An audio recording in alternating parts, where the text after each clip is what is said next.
Yo, yo, yo, what's going on after the fight? What is your boy Money back with another one, fam? And we talking boxing.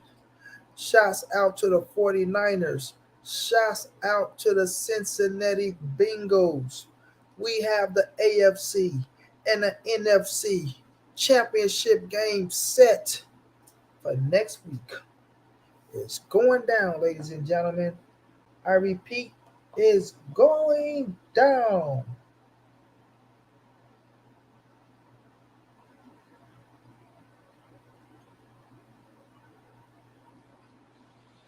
49ers versus Eagles.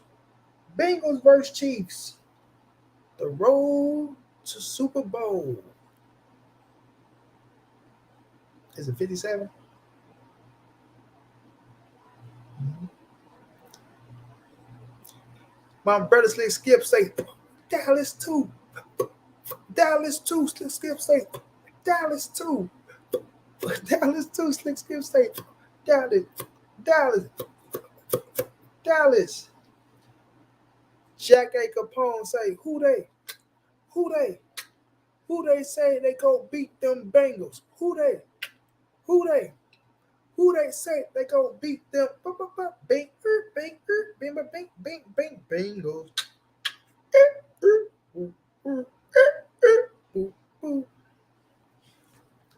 Nah, Eagles go whoop the Niners ass, and I'm rocking with the Eagles. I ain't rocking with them Niners. I think them boys just too feeble. That little rookie go meet his match and go get his ass sparred. My brother A1 was going down, bro. Zay was going down, Zay.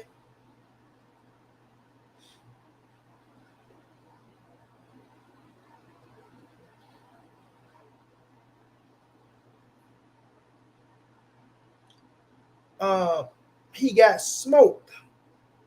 And when I started, I'm gonna talk about how he got smoked. 808 Mafia. Huh, huh. That's how he got smoked. Yeah, yeah. Y'all smash your like button, man. If y'all could help your boy reach the donation goal. Everything you donate goes to a great cause. And your boy need all the help he can get if y'all showing your boy love, man. If you really fucking with Money Brown, look out for your boy, man. Much love to everybody. Want to show your boy some love, man. Yeah, I'm rocking with them Eagles. Sitting at this airport, I might go live or hop on somebody live. Let me know if you want to jump on, A1. Let me know if you want to jump on, bro. And if you want me to come jump on live with you, let me know.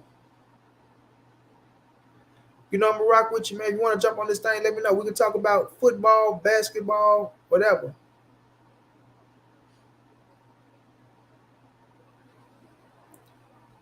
I gotta get my love for basketball back though. Hey, when I ain't gonna lie, ever since Kobe retired, bro, like my love for the basketball ain't really been there like that. LeBron came back to my Lakers, the bubble games, for the COVID. I was into it. We ended up winning that thing, but I gotta get my love back for basketball, bro. I gotta get my love back for basketball. Cassandra, who they? Who they? Cassandra, y'all boys looking good now. Y'all gotta go out there and y'all gotta show Kansas City what it is now. Y'all gotta go show a beat up Kansas City what it is now, Cassandra.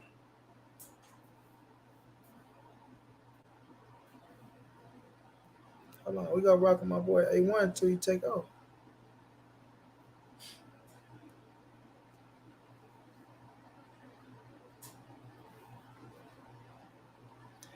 Let the rain fall down and feel my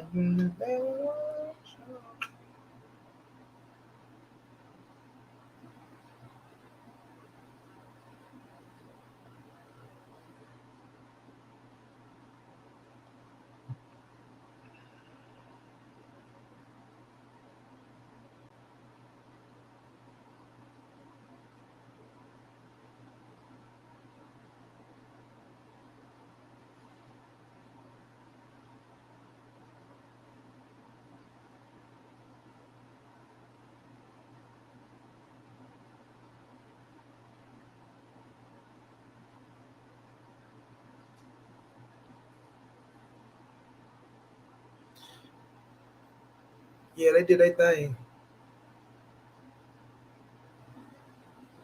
But yeah, Kobe my guy, bro. It's just like uh you know, that last game where he went crazy, I ain't been the same with basketball ever since. I ain't gonna fake it. Oh yes, I can, Master Khalik. I don't care what they talking about. Sheena, what's going on, love? How you doing, Queen?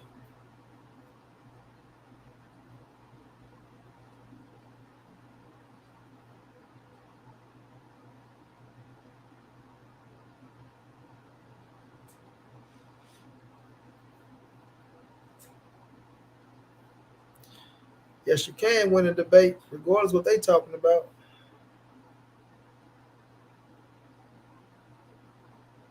Yeah, Mac D's and Dak Prescott, man.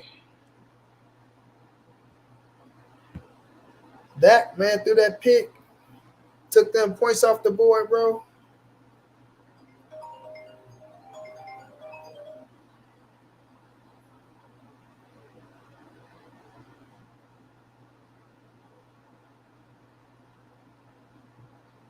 Threw that pick, took them points off the board.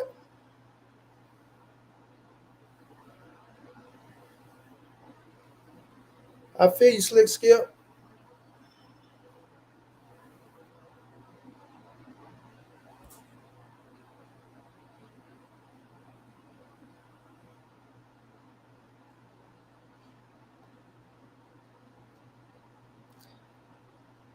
Yeah, but Knockout went over there and did his thing, man, against that dude, bro. Like that dude, bro, he tried to,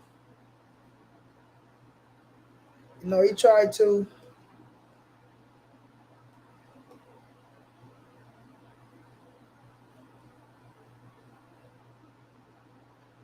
control the entire situation, and Knockout didn't let him. Yeah, he tried to control the entire situation, and Knockout didn't let him.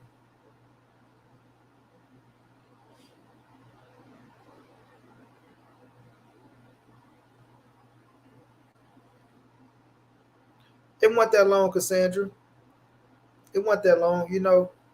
I ran back because I was looking at another sucker who was talking about the situation. So I went and checked it out. You feel me? I went and checked it out, and Knockout roasted that boy. He couldn't keep up with what Knockout was talking about. He tried to switch up Knockout words. Um, he kept saying the same thing over and over. You talking about somebody regurgitating something? You talking about somebody regurgitating something? They gave Canelo. Um, they offered Canelo this and they offered Canelo that. Like Knockout said, when it's Pacquiao or Canelo or Floyd Mayweather, you don't turn the call down. You got to be a fool ass fool to turn down that call. Period. Period. You feel me? So when you're looking at Errol Spence going to try to face a Canelo Alvarez, and I'm gonna wait till some more people get in the building. And you say out your mouth, Canelo ain't have time to waste on Errol, as if, come on, man, stop it, bro. Stop it.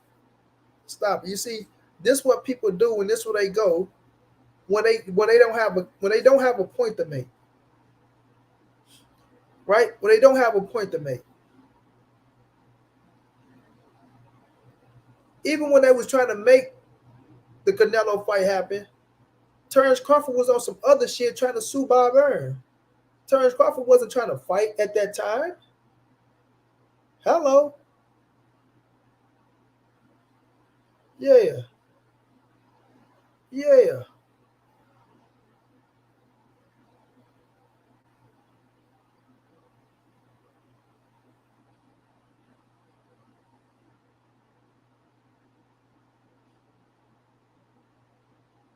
I don't even think Terence Crawford was a free agent then, or was he?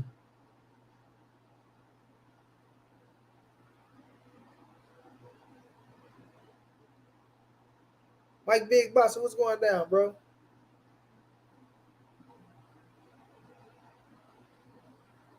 If y'all can, man, I need y'all to show your boy some love. Donate to the Cash App, the PayPal, or the Venmo. Help your boy reach the donation goal, man. Everything you donate, you know what I mean? Help your boy out. So if you're in the chat and you can show some love, I appreciate you. Smash that like button though, fam. Smash that like button. 808 Mafia, negative, fam. Negative. Don't get mad because people know how to decipher the truth from the bull crap. Yeah, yeah. You weren't saying everybody's a Spence D rider when everybody was rooting for Crawford over on that boy channel, now was you? You weren't keeping it fur over there, now was you? 808 Mafia. I bet you weren't keeping it fur when Knockout was on that man channel and they was dogging Knockout out and they was talking about X, Y, and Z about Errol Spence. I bet you wasn't keeping it fur. I bet you was over there being a little Terence Crawford D rider, now wasn't you? Don't nobody block 808. Don't nobody block that man. He ain't saying nothing out the way yet.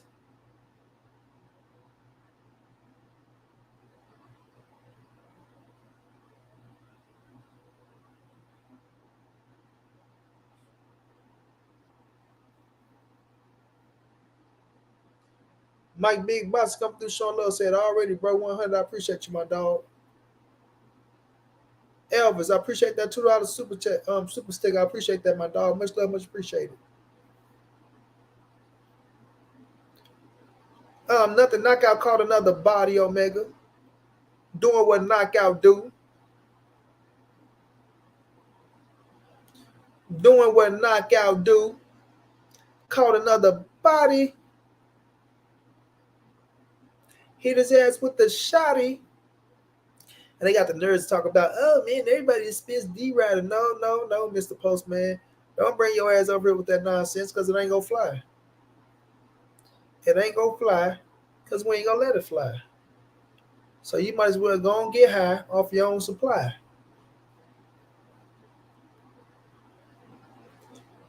We got the queen coming through, man. You know the Queen G.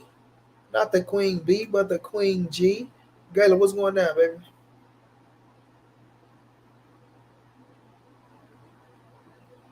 Slick Skip, that rhymes too. That rhymes, Slick Skip. We're boxing fans. The rest just don't understand. We boxing fans. They don't understand.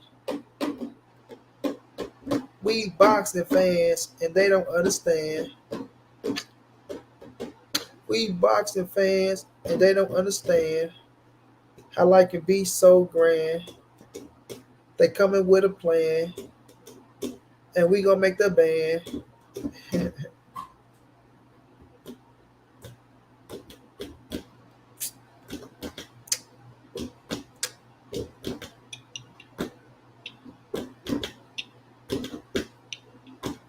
Boom, boom, boom, boom. Boom, boom, boom, boom, boom, boom, boom, boom, boom, boom, boom, boom, boom.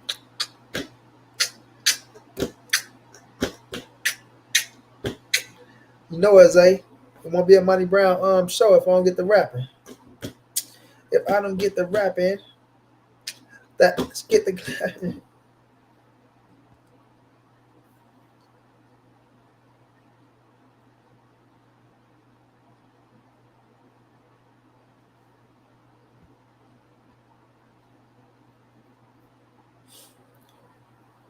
But Dak Prescott, and y'all know Keon can't help himself. You know he go dog Dak out every chance he can get. So if you're a Cowboy fan, look out for Keon because he on the prowl, y'all. He looking for every Dallas fan he can catch. Leo Lopez, Keon think the same thing. All you need to do is add an N to your name, then it could be Leon and Keon. Looking for the peons.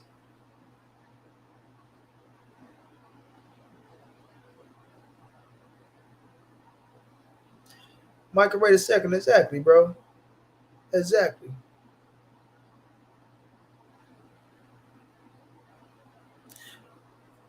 I didn't see the whole entirety Zay, but I seen the knockout. Yeah, I saw the knockout.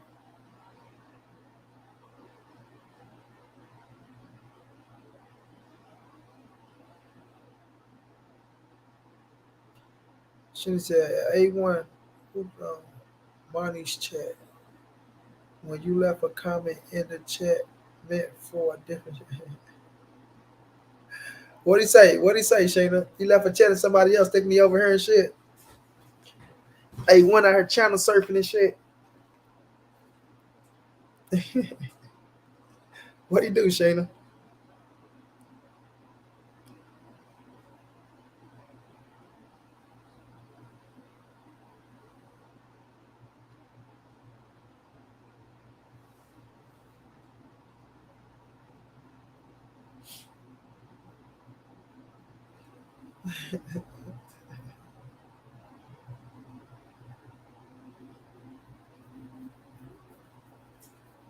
Skip, but I see it wasn't the Cowboys, and it's not that the Niners did anything special. If Dak would never threw the touchdown, we're not even talking about the 49ers right now. What are you saying?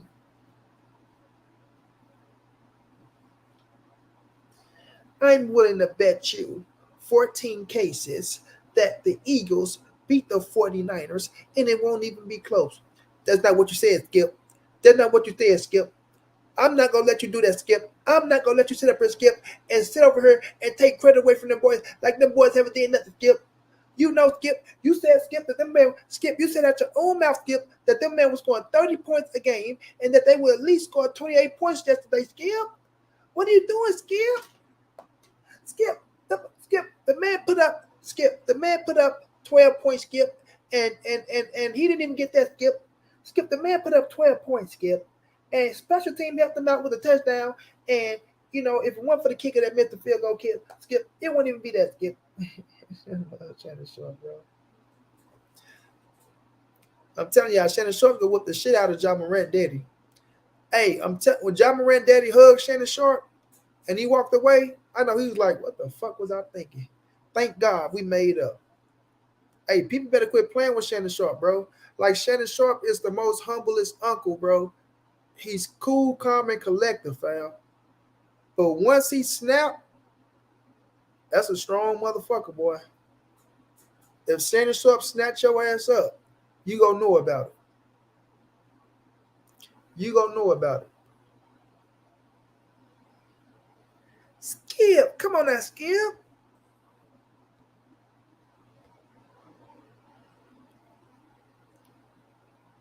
Politic news with Reggie Owens. Reg, what's going down, Reg?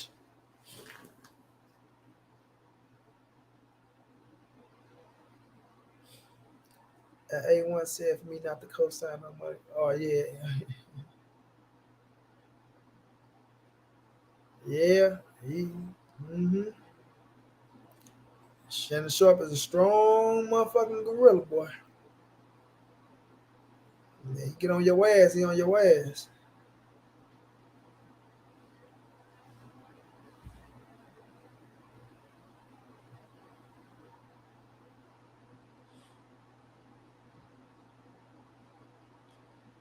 Right, D King Junior Facts. Somebody show money be some love, man. Salute my brother. You know it, Reg. You know it, Reg. You know it, Reg.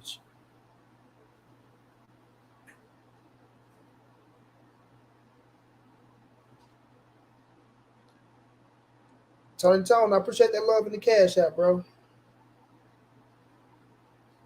Tony Tone, I don't know if you send $1 to be funny or you send $1 to show some love, fam. Either way, I appreciate it.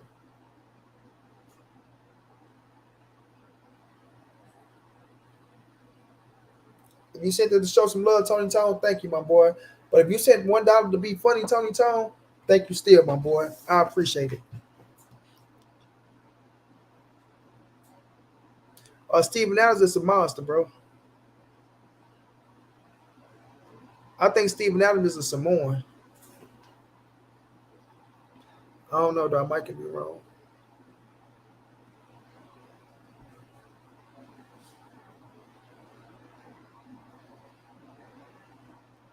The boxing science, what's going down?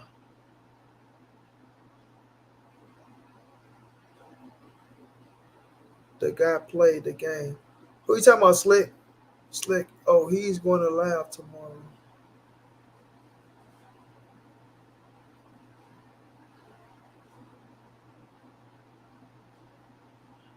John G was going down, bro. I'm finna send you a link, John. John G. Yo, goddamn motherfucking the goddamn motherfucking goddamn motherfuckers. Yeah. You know what I'm talking about. Yeah, them goddamn motherfuckers. Cowboys. Goddamn mother Cowboys.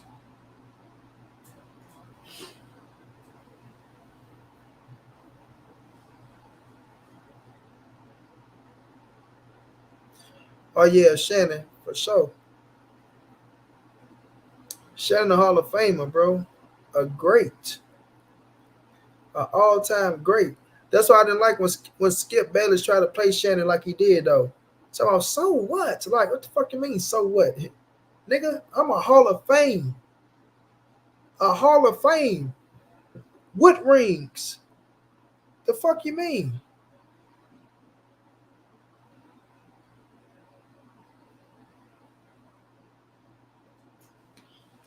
I'm a Hall of Famer with rings. And you gonna tell me like I ain't just like I'm just a nobody. Man, you better sit on back. You better sit on back and relax.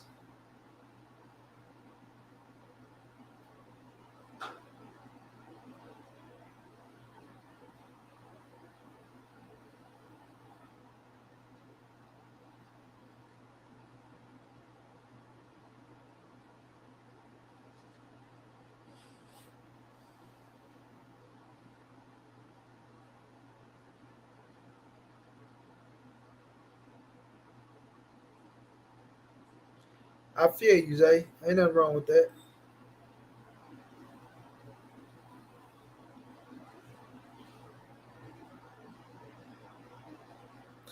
Y'all smash that like button for me, y'all. Smash that like button, smash that like button, show some love, fam. Now, since I got enough people here, let's get the cracking, y'all. Listen, I went and watched a knockout debate with the dude Ring got killed, right? Now you got people running around here talking about, oh, knockout got smoked and knockout lost this and he did this and he did that.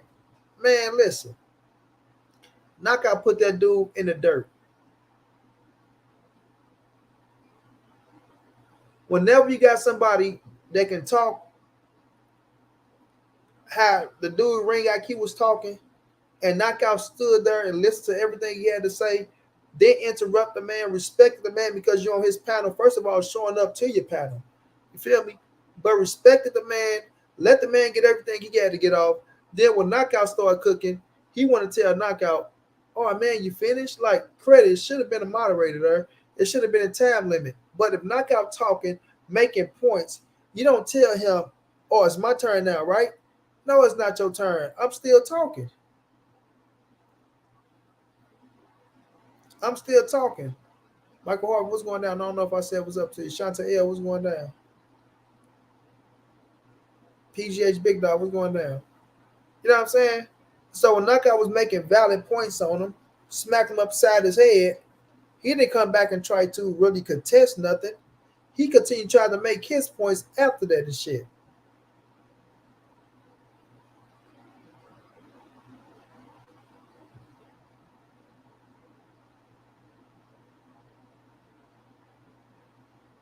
Man, Derek, you got a few people saying what you're saying, bro. Right? So he was trying to come back. He wasn't trying to, contest what Knockout was saying. He was just trying to, because he was on this panel, right? He tried to make Knockout look bad. Exactly, Teach. Exactly, Omega. When Knockout didn't get out, Knockout didn't get sidetracked or nothing. He kept making his points on what he was saying. Right?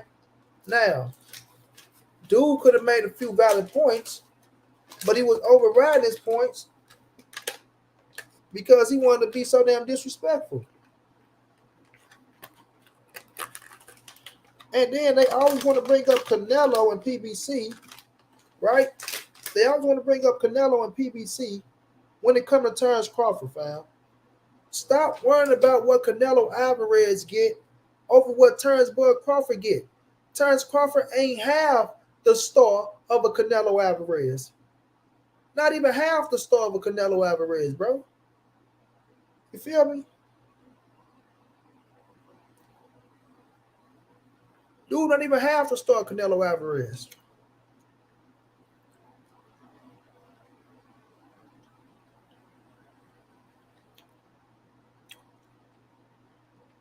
So I don't get why they always trying to do that shit. Oh, they were trying to give Errol Spence to Canelo and this and that. So, will Errol Spence make more money fighting Canelo? Or will Errol Spence make more money fighting Terence Crawford?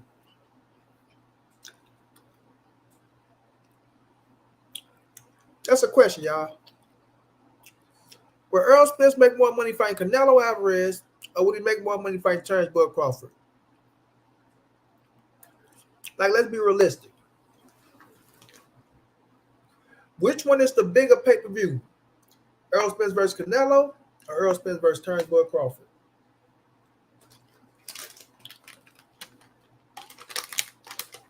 Right?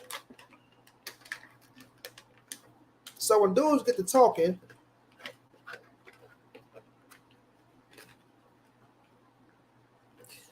they know those facts.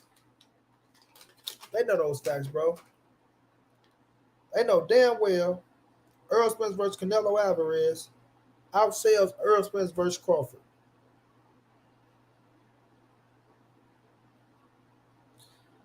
And I said this plenty of times in a few videos that Errol Spence is Terence Crawford's biggest payday, but Canelo is Errol Spence's biggest payday.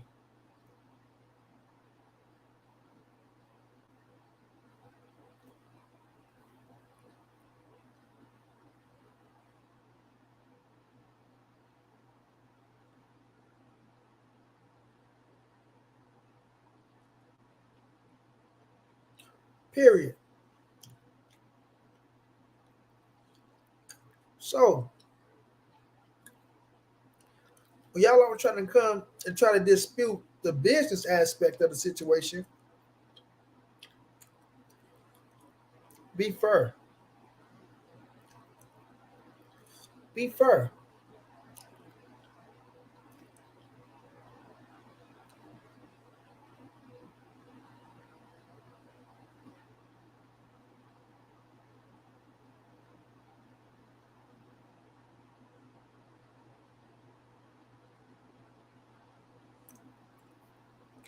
Facts, Alden.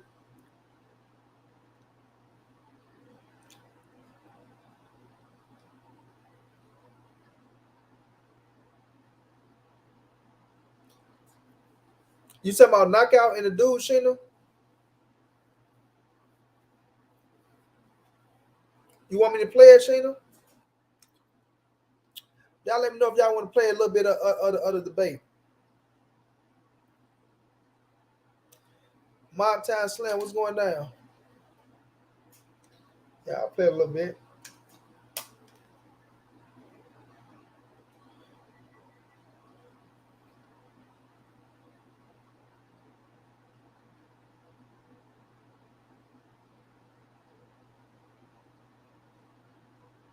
Yeah, I ain't worrying about them dudes. KQ, what's going down, OG? How you feeling? You feeling better?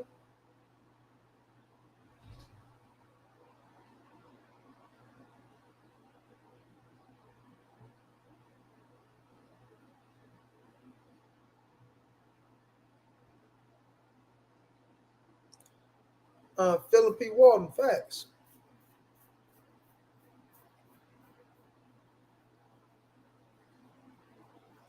All right, we can watch it on her. Right? It's like maybe about 40 minutes or so, some shit like that.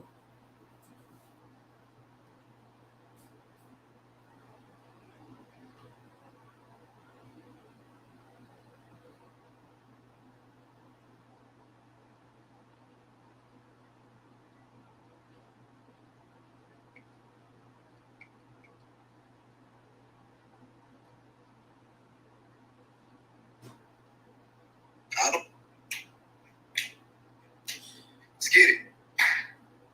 Okay, get the way. Nigga look like he can be knockout long lost brother and shit, to be honest with you.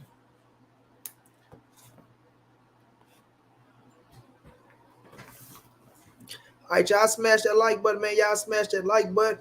Show some love, man. Donate to the channel. Donate to the Cash App, the PayPal, or the Venmo. Help your boy reach the donation. Go be rocking out with Money B, man. Show some love, man. Show some love. Show some love. All right, y'all. We're going to get into it. Yes, getting there. Not quite 100, but on my way. No doubt, OG. No doubt. Happy to hear you getting better, though, cuz that shit ain't no joke. So here we go, y'all. Got 107 in the building. Y'all smash the like button. Let's see where we at on the likes.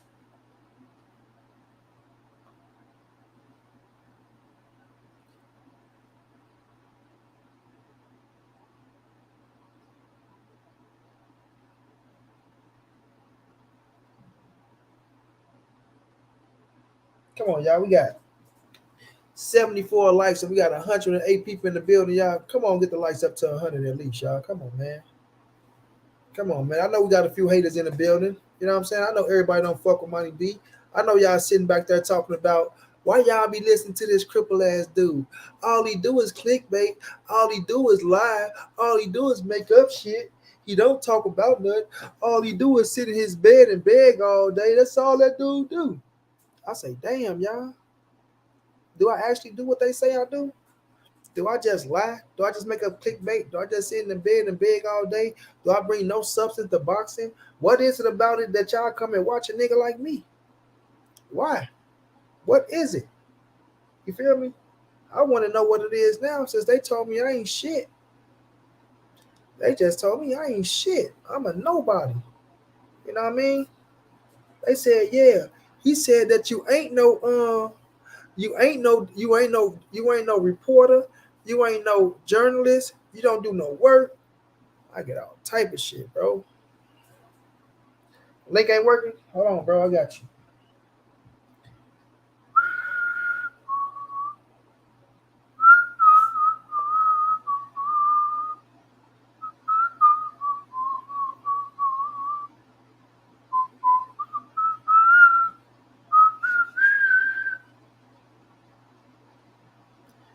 Back in the day when I was young, I'm not a kid anymore. But some days I sit and wish I was a kid. Oh shit! Leave. Get that in that bread, then leave. Leave.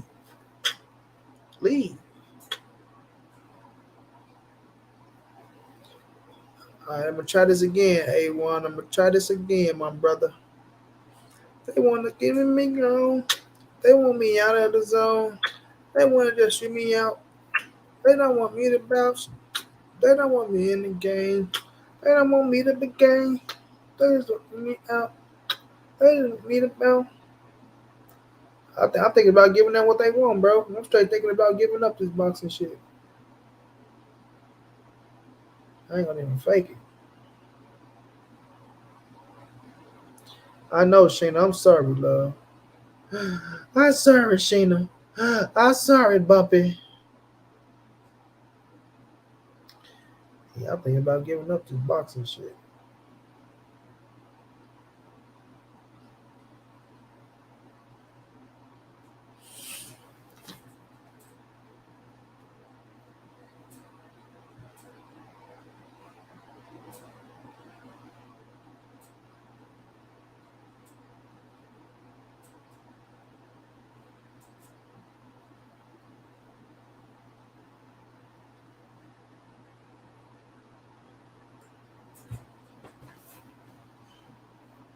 I sent it again, A1.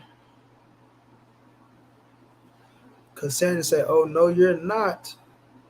Yeah, they be dogging me out, Cassandra. Shit, like I ain't worked nothing. Let's get debate. Whatever you want. Your man's according to boxing said something about you, whoop me in a debate or put a... my name is not according to boxing. You said you wanted to debate me. You said, bro, you said you wanted to... Let me stop them and let me thank my brother Slick Skip for coming through, showing Money B some LOVE and that super chat.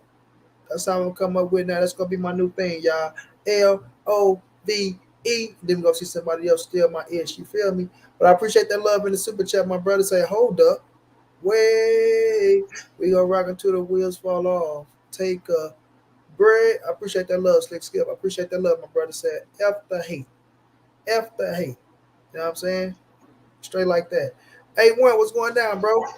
What's good with it, Brody? Just sitting at this here airport, looking at some people watching. I guess I don't even know what else to call it, but bored as hell, man. I was gonna jump. I was gonna, like I said, I was gonna go live, or I was gonna hop on somebody live. I was like, shit, I got a whole another hour, man. I'm like, man, chasing these watch time hours, but hey, it's weird, man. The watch time hours is the mugs is going up, and then it'll go back down, then it go back up, then it go back down. I'm like, all right, man, I give up on this because Bro, I'm looking at the lifetime view of it on the YouTube Studio, and that junk yeah, keep going up and down. I'm like, all right, whatever, bro. I don't know what's going on, but that's what they do though. Like when you see it go down, that means they go put it back up. Whenever it go up, that's what it really is. But it'll drop.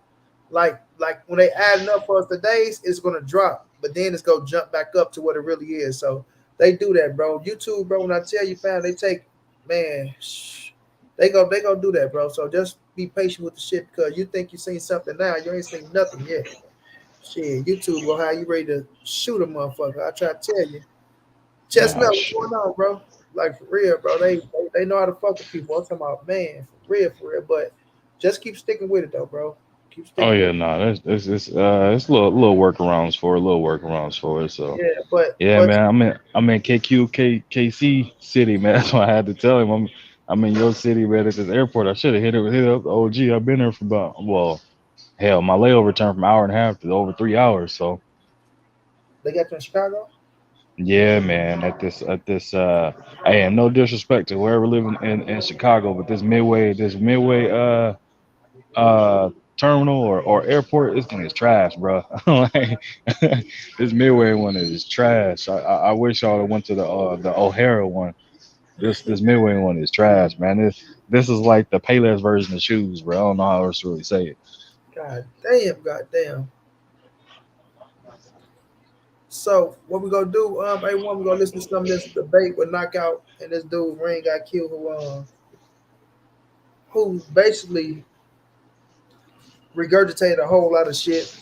But we gonna listen to him because you got cats running around talking about this and talking about that. So here we go, y'all. Here we go. We got my brother A1 in the building. John G say he'll jump on in a minute. I'm not gonna drop the link in the chat because I don't got time for a lot of thousand people trying to jump on this shit. And no disrespect to nobody, but some people I don't want on because I don't have time to just be holding up the goddamn thing and listen to a lot of word shit. And I'm just gonna keep it real. So take it how you want to take it. To debate me. My name is not according to boxing. Pick the subject. Pick the subject. Pick the subject. It don't matter to me, dog. You pick the subject. How it don't matter to you? How does it not matter to you? Pick the subject. I don't know who you want to debate. You woke up this morning. You woke up this morning. You woke up this morning. You woke up this morning. Woke up this morning. Got yourself a. You wanted to debate me. I woke up this morning. What did you have in mind? I woke up this morning to your man's according to boxing with a pose, and you said it got to be on my shit. Y'all was talking about me last night. I was asleep like a baby. I wasn't talking. Listen. Stop playing games. Stop playing games, bro. I don't have no reason to be talking about you. Your platform is smaller. I don't have no reason to be talking about you. Your platform. Oh, that boy threw your platform small out of that motherfucker. That boy say, your platform smaller. I'm Ring IQ with 17.8 thousand subscribers on my thing, right? So I got 17 subscribers, 17,000, well, 17.8. I don't know how to say it, y'all. 17,800 and something subscribers over here.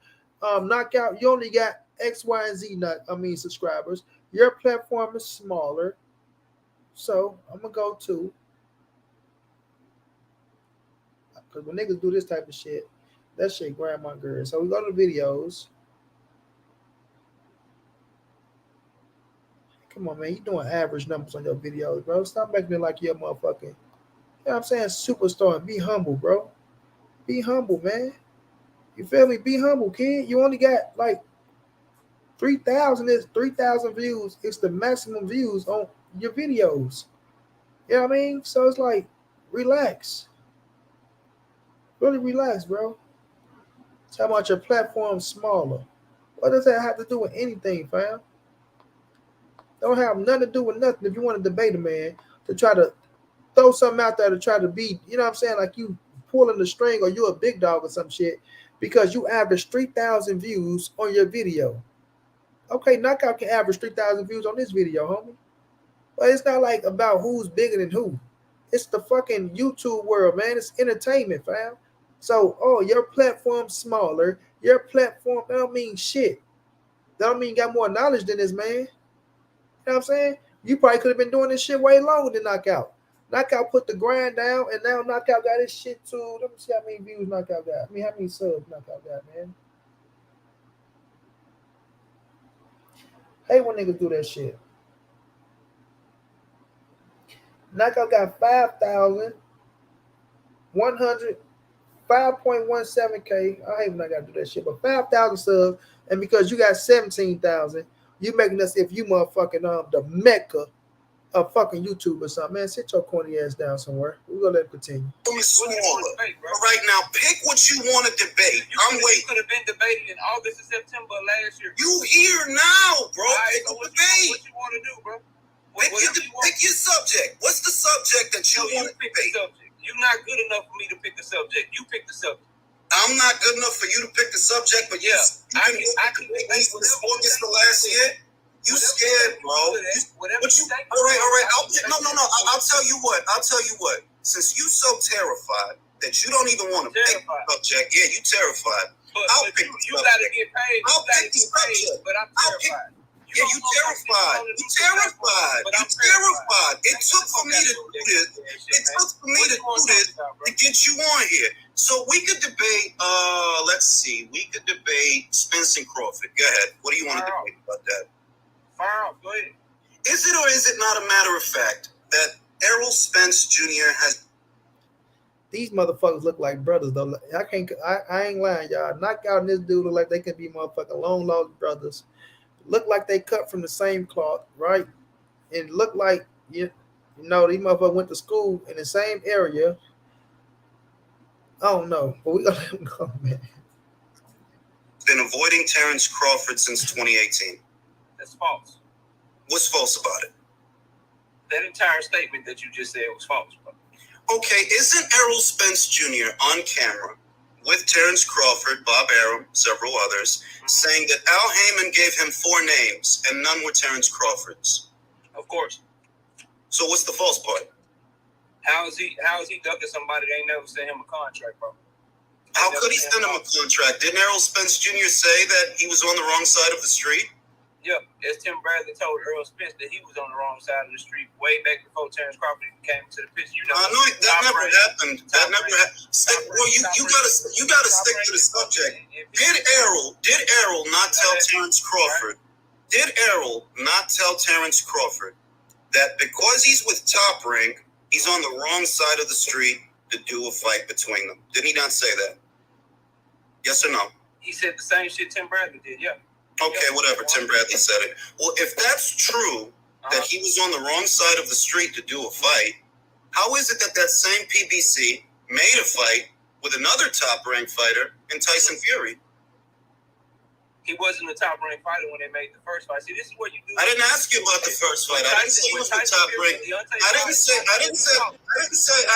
he was the top-ranked in the first fight. Let me talk, homie. You ain't gonna keep talking over me, man. Yeah. Let me talk, homie.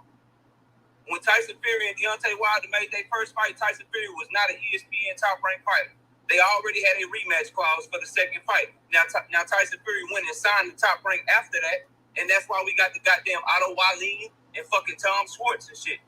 And then what Top Rank tried to do was pull out of the third fight with all that Anthony Joshua bullshit. So that deal for Tyson Fury to have a rematch and have a second fight, that shit was signed before he ever became a top rank fighter. So PBC did not try to do a deal with a motherfucking top rank ESPN fighter. They did that deal with Tyson Fury before he ever came to top rank. That's wrong, and that's false. You can't fuck with me, bro. And that's false. All right, is it my turn yet? Because I'll let you talk. How is that false? How's that everything you said was false and bullshit. Explain bro, can I? Or you interrupt me. For starters, the rematch clause that Tyson Fury and Deontay Wilder had in the first fight was on the premise that there's a winner and a loser. The rematch clause was voided because the fight was scored a draw. So there was no rematch clause for the second fight. That's why Tyson Fury was able to go fight Otto Verleen and Tom Schwartz, which you mentioned. If there was an immediate rematch clause, he would have had to fight Wilder straight away. So that already shows you don't know what you're talking about. Wilder allowed him to go do that shit, bro. He didn't allow him to go do that. He didn't have a choice. He didn't have. So prove to me he allowed him to go do that. How? Prove to me that they had no rematch clause for a second fight. They didn't have a rematch clause. In plain English. It's in plain English. It's in plain English. It's in plain English. The rematch clause they had. The rematch clause they had. It's my turn, bro. It's my turn, bro. It's my turn, bro. That's the turn. This dude sound like a hoe, man.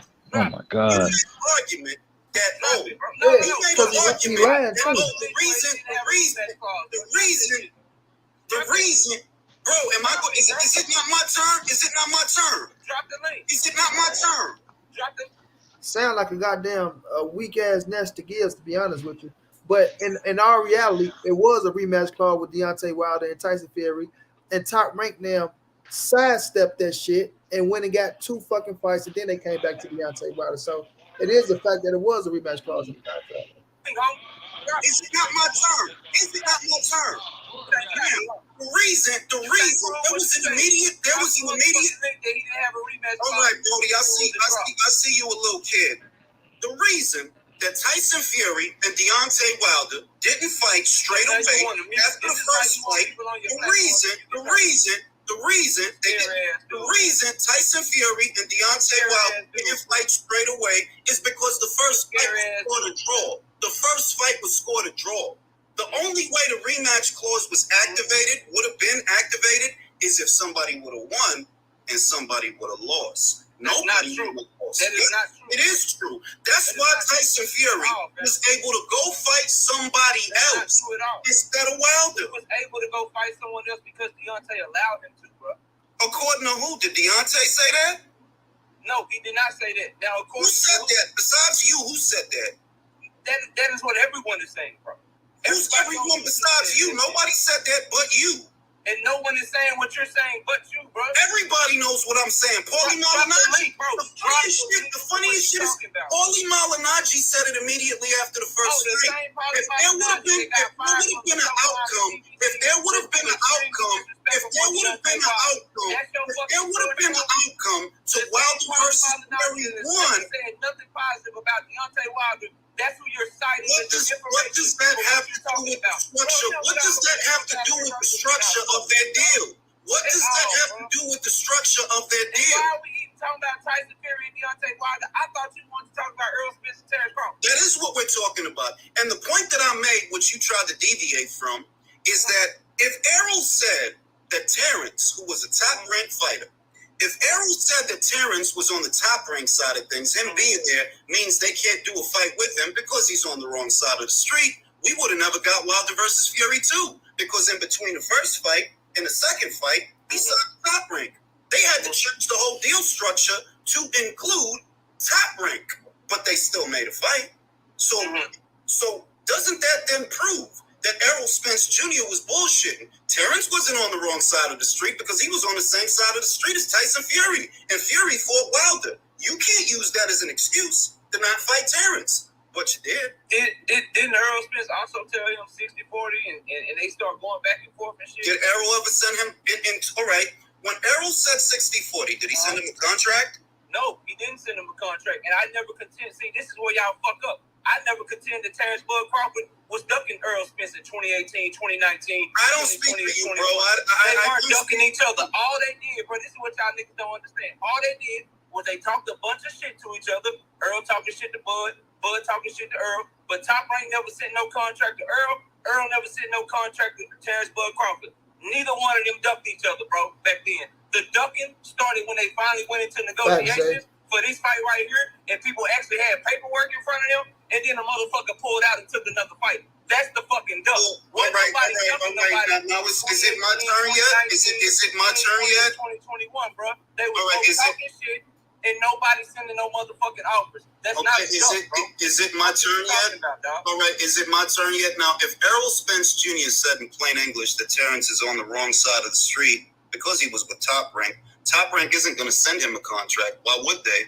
You just said we're not going to do a fight with you because you're on the wrong side of the street. That's the first thing. That encompasses 2018 to 2021 when he was, because after 2021, yes it does, because he was still top rank up until 2021. You forgot what happened.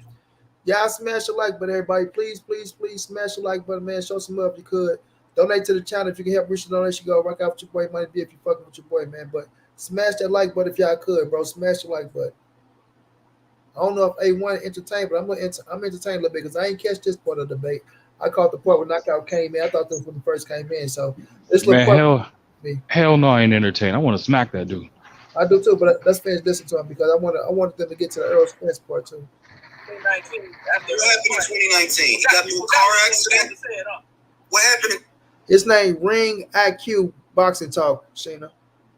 2019. He got into a car accident. And y'all go subscribe to my brother A1 Hoops on as well. Y'all show some love, man. We got 156 people in the building. Show some love. Go subscribe to my brother A1 Hoops on. He got into a car accident. What happened in 2019? Oh, you don't remember Bud Crawford saying, I called Errol Spence on the phone. I told him to take the tune-up. I don't even want that fight next because I'm in a lose-lose situation. I don't even want that fight next. If they offer me to fight, I wouldn't even fucking take it. That's out of Terence Crawford's own motherfucking mouth. So how the fuck are you ducking the man? Bro, if you got offered to fight, if we're gonna use motherfucker, bro. If we're gonna use quotes, Errol Spence Jr. out of his own mouth said the same thing. If it's up to me, I wouldn't fight Terence Crawford next. I want Manny Pacquiao. But you're making if they're saying the same thing, how the fuck can you make the claim that if they're saying the same type of shit, how can you make the claim that Terence is the one being dumped when he's saying the exact same type of shit that Errol is saying? Neither one of them are ducking each other, bro. The difference is Terence Crawford never said Bob Arum gave me 4 names and none of them were Errol's. But Errol did say that about Terence. You could have fought Terence years ago. Okay, and Errol Spence never said if you the ace god in 2018,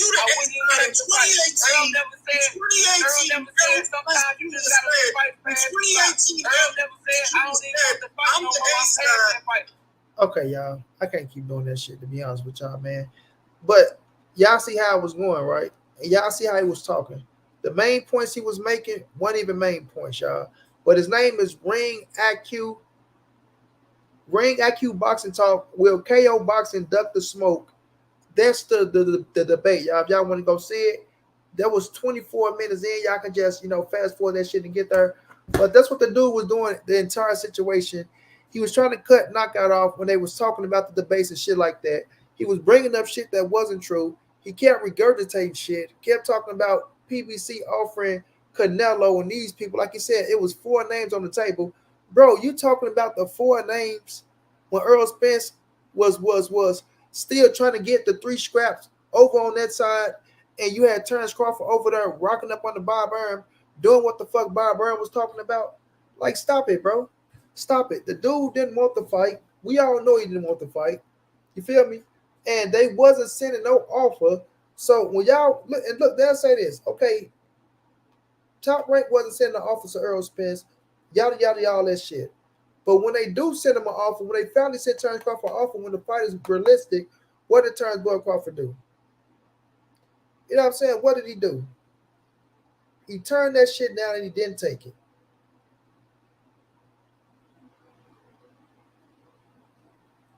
Fuck, man. He turned that shit down and he didn't fucking take it. Period.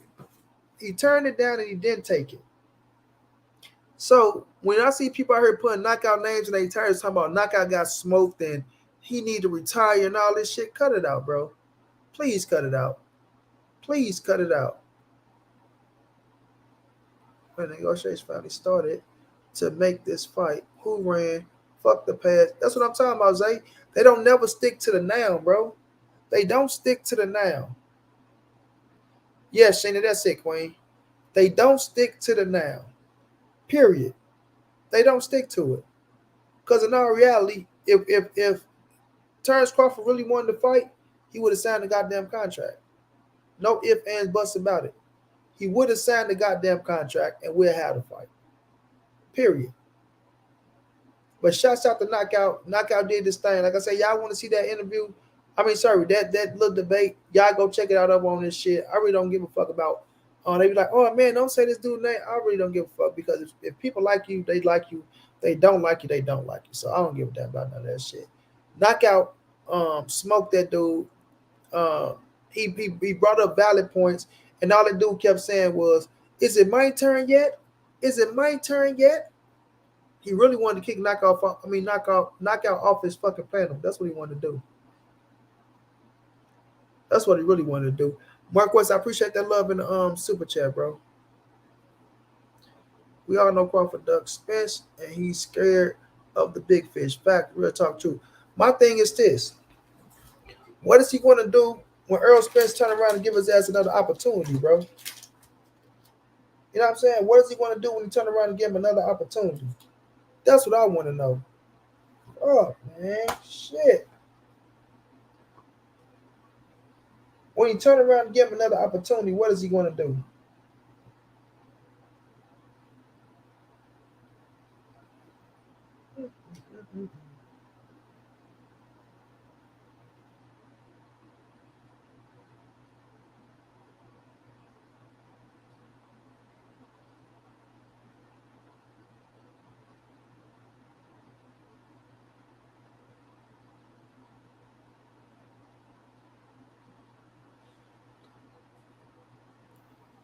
That's the main fucking question.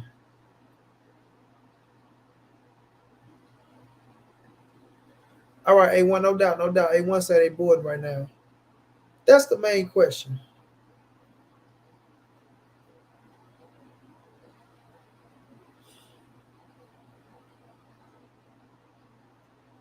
Facts, D King Jr. That's what he hoping for.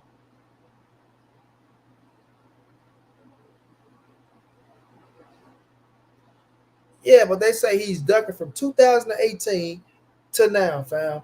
Which is crazy to even say that type of shit. Per crazy, fam. Per crazy to even say that type of shit.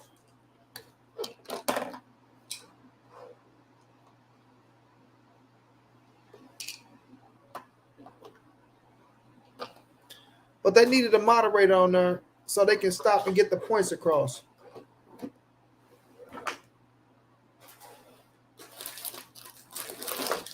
But my man was just bringing up old shit, and they love to talk about Top Rank and the Wilder and the Tyson Fury fight, a fight that was already made before they even came to Top Rank. A fight that was already made before they even came to Top Rank.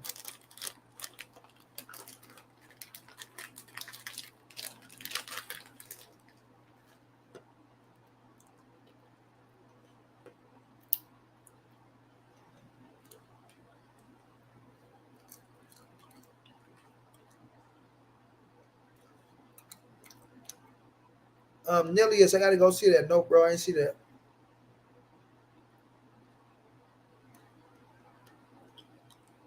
Man.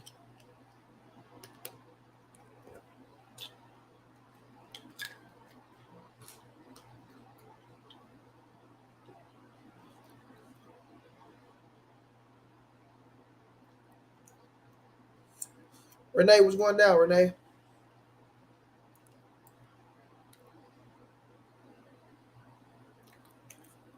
Nah, I was told about it though. I was told about it. But yeah, bro, see that's the thing about when you debate Errol Spence and Terence Crawford, y'all. When you debate Errol Spence and Terence Crawford, they never go stick to the now. They're never going to stick to the now, y'all.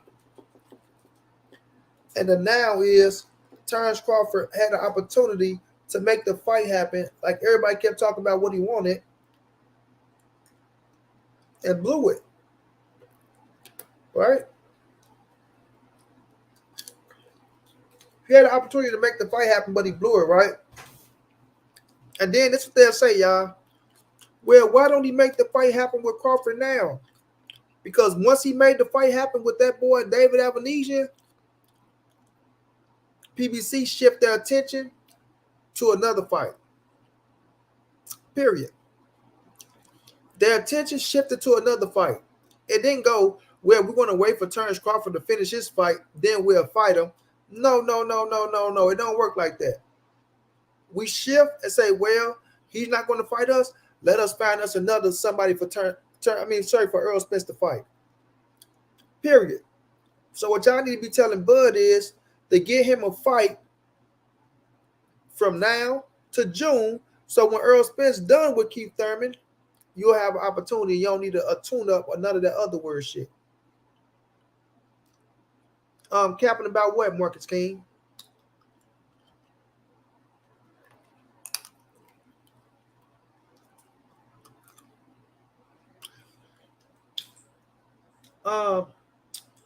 You could bring your Russell Simmons ass in here, drink more water, and say zero guarantee for the first time in the PBC history. It doesn't matter. Did he agree to a yes or no? Drink more water. Ain't no God bless good night. Drink more water. Did Terence Crawford agree to a yes or no? Answer that question. Answer that question. Did he agree to it, yes or no, bro?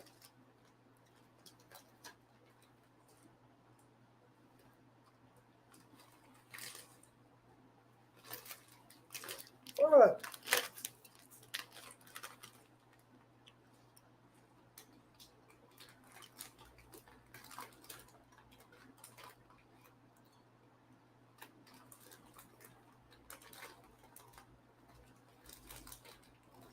My brother, Real Rap, what's going down, bro? Ready to crack a few skulls tonight when it comes to this boxing talk? Yeah, I thought so, Drink. You better bring your ass in and run your ass out. You better bring your ass in and run your ass out. Mm-hmm. Mm-hmm.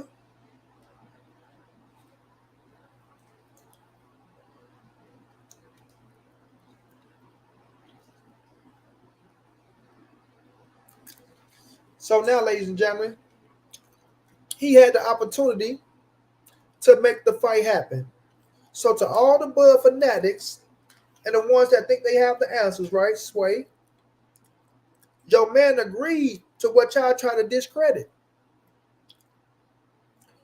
Your man agreed to what y'all trying to discredit.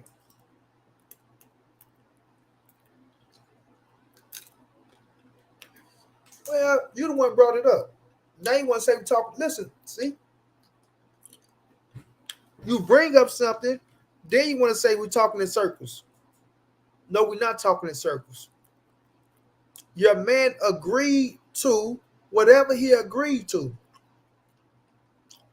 Did he not tell you that? And when you agree to something, why the fuck are you crying about it? Hmm? Errol Spence didn't cry about it, Drink. Errol Spence didn't cry about it. Fuck. Errol Spence didn't cry about it.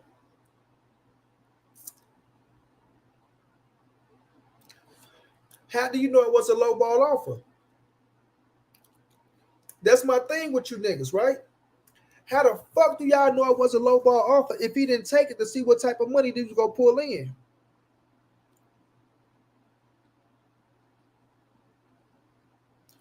Huh?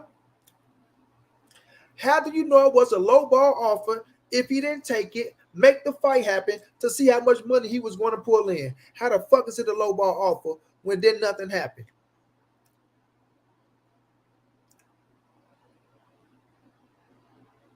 Make it make sense. Make it make sense. Nah, come on with all the jokes. How did you know it was a low ball offer if he didn't sign a contract, make the fight happen to see how much money he was going to pull in?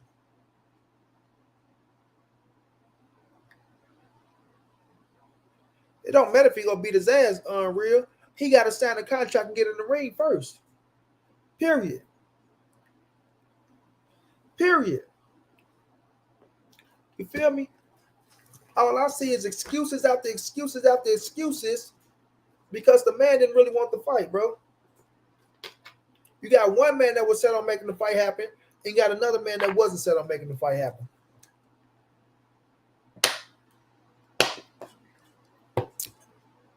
And niggas praise him going to fight David Avenesian. These niggas praising that he went and fought David Avenesian, and they want to use PBC gave him a low ball offer. It's the reason why he didn't take the fight. What? What? Take the what and leave the what? Nigga, please. That nigga ain't want no smoke. Damn, man.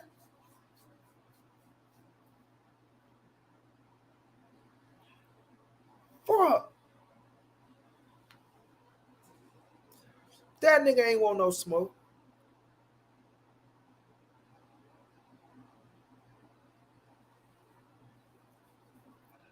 Don't talk about if Keith get the fight, because Keith is way better than the fucking David Avenesian.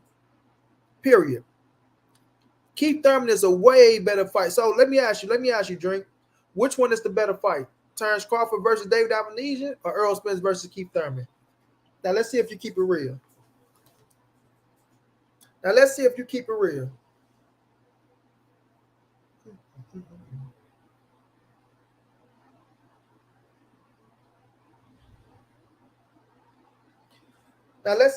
it real, Drink.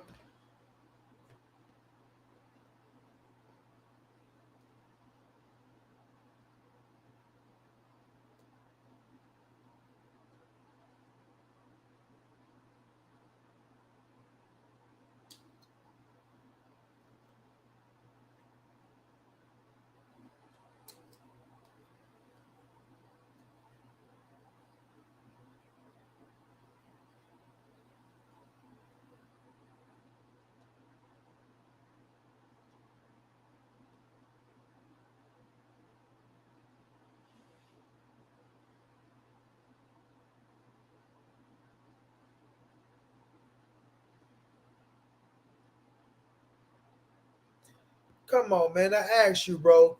Which one is the better fight? Don't say Keith is better by name, but an overmatched opponent is an overmatched opponent. Stop it. Stop it. Cut it out. My brother Young Billy in the building. What's going down, bro? Cut it out, fam. Cut it out. Just say, yes, Keith Thurman is the better name than motherfucking David Avenesian. And Errol Spence is fighting a tougher competition than David Avenesian, right? Now, once again, it wasn't no overpriced fucking offer because Terence Crawford didn't sign nothing to believe in himself to see how much money he was going to pull in. Terence Crawford would have made way more than $10 million fighting Errol Spence than fight David Avenesian. Now, he say, y'all not keeping it real. Let's act like we haven't been clowning Keith for years now. Who been clowning Keith for years now? Let's pretend like this is a good fight. He want to get his ass whipped. He's just a name at this point. Negative, once again, negative, once again, negative, a negative, a negative, a negative minus a negative minus a negative. Bro, I always say Keith Thurman is dangerous for anybody the first 6 rounds. So, no, we weren't clowning Keith. Don't say, let's not act like we was negative. Negative. Period, bro. Period, bro. Y'all just want to make it as if Keith is a fucked up opponent, bro. Negative. I don't want to hear that shit. Keith Thurman is a way better opponent than motherfucker David Avenesian. Now, once again, no, we can't say he overmatched because the fight didn't go down. Y'all want to make it an overmatched fight because y'all try to shit on Keith Thurman and make it look like Keith Thurman is not competition. This is the same Keith Thurman that Terence Crawford wanted to fight with no tune-up. Oh, wait a minute, Monty Brown. Don't hit him in the stomach like that. This is the same Keith Thurman that Terence Crawford wanted to fight with no tune-up. Stop it, bro. And what that mean? Because he went 12 rounds with Barrios. He won. He won. He won. He won. Now what? Man been out the ring for almost 3 years. Come on, man. Cut it out, fam. Cut it out, fam. At the end of the day, did Terence Crawford say he agreed to no upfront money? Yes or no, bro? Real rap. It doesn't matter if he said he had never fight a fighter. Did Terence Crawford say he had never fight Errol Spence? Did Terence Crawford say the Errol Spence fight was behind him? He ain't making that fight happen no more, right? Huh? Don't talk to him about that fight no more, right? Right? Right?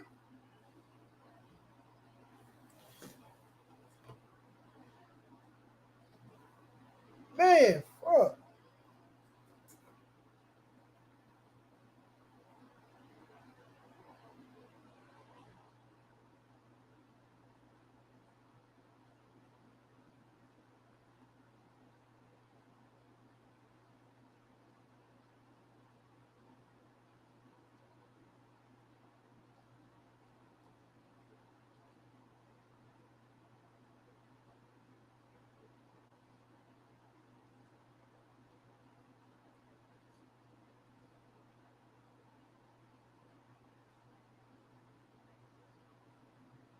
You guys have no idea what a great weekend we had.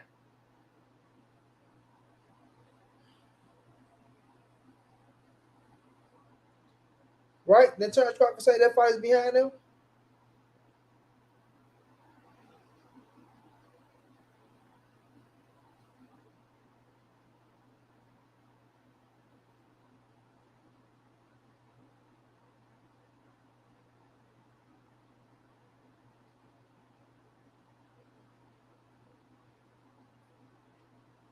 Fuck, man. Shit. Did Terence Crawford say that fight is behind him, right? He'll never fight Errol Spence. Yeah. Yeah. So let's not try to bring up, oh, did he say he'll never fight Keith Thurman ever? What happened to him saying Spence was behind him? But why didn't he sign that contract? Why didn't he sign that contract?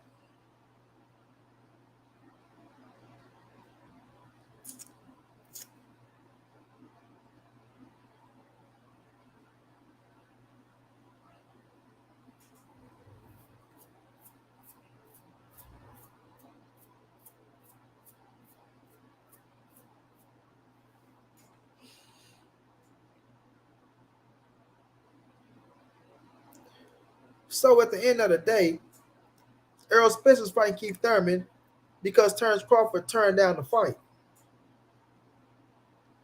He turned down the fight.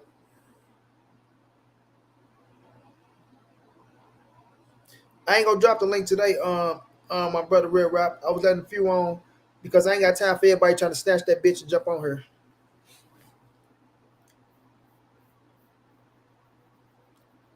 So my thing is this.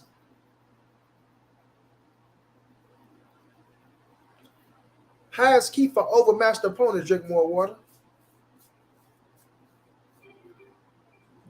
How is Keith an overmatched opponent? Fuck, man.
One breath, we talking about keeping it real.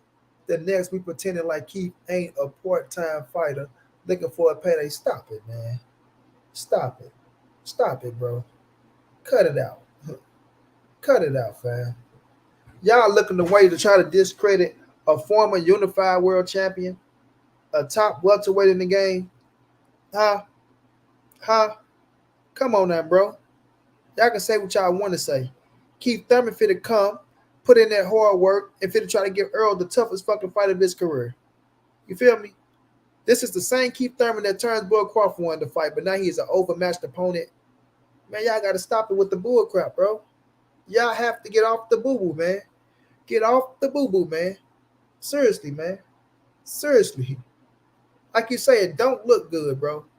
It don't look good that y'all find each and every way to try to make an excuse for Terence Crawford for ducking the biggest fight of his fucking career against Errol the True Spence Jr. when that contract was on the table for that man, bro. The contract was on the table for that man, bro. I'm going to say it again. The contract was on the table for that man, bro. Oh, man.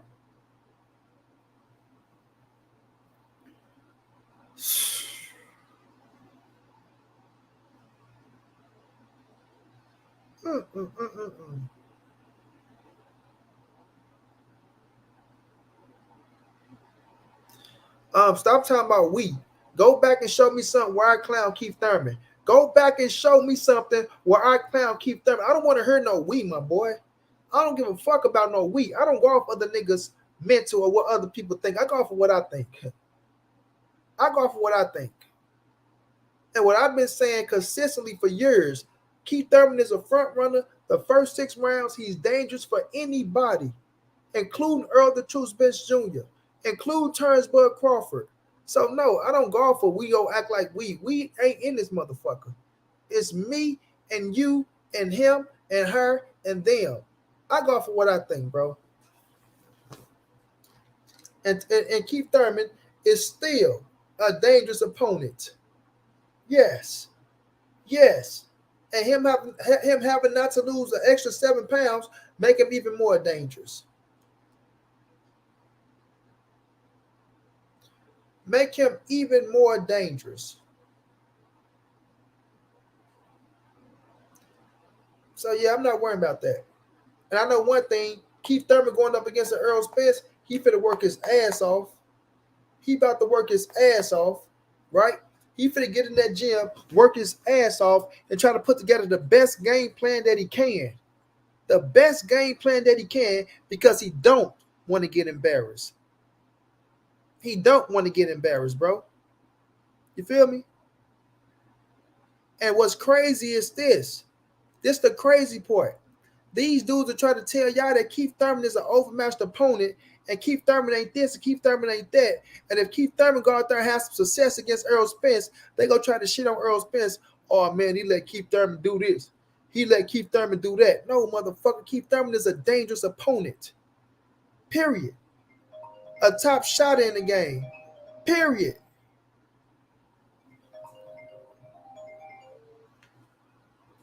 Period. So I don't fall for the bullshit and the okie dokes, bro. I don't. I know what I'm looking at when I see Keith Thurman. I know what Keith Thurman made of. And I know what Keith Thurman gonna bring to the ring once he steps in there against the Errol the True Spence Jr. or even the Terence Crawford. You know what I'm saying? So nah, I don't go off that word shit. I don't go off that word shit.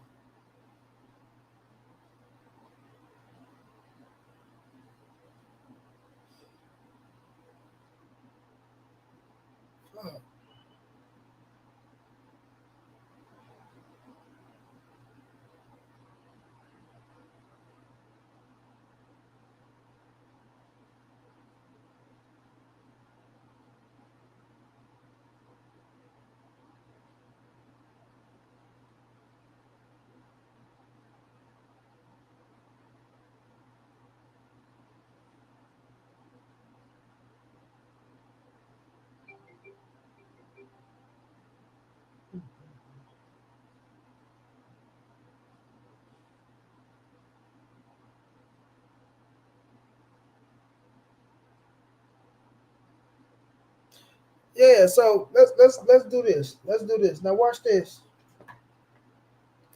Now watch this.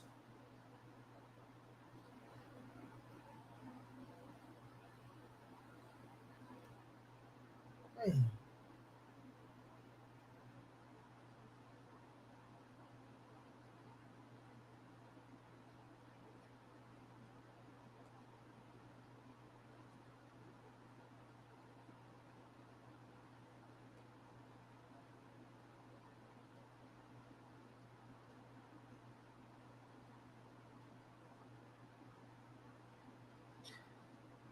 Okay, now check this out, y'all. Check. I want y'all to listen to me well. Keith Thurman last fight was in February the 5th of 2022, right? So February the 5th, 2022, right? Terence Crawford just had a fight, but this last fight was before the fight he just had. Man, fucking it, bro.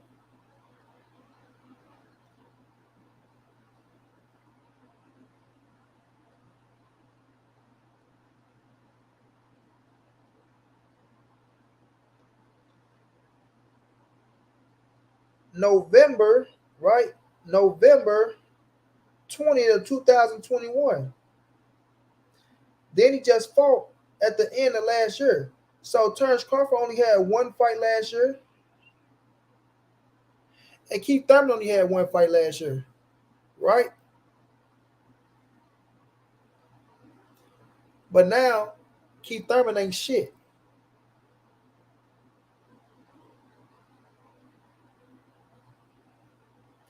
Now Keith Thurman ain't shit.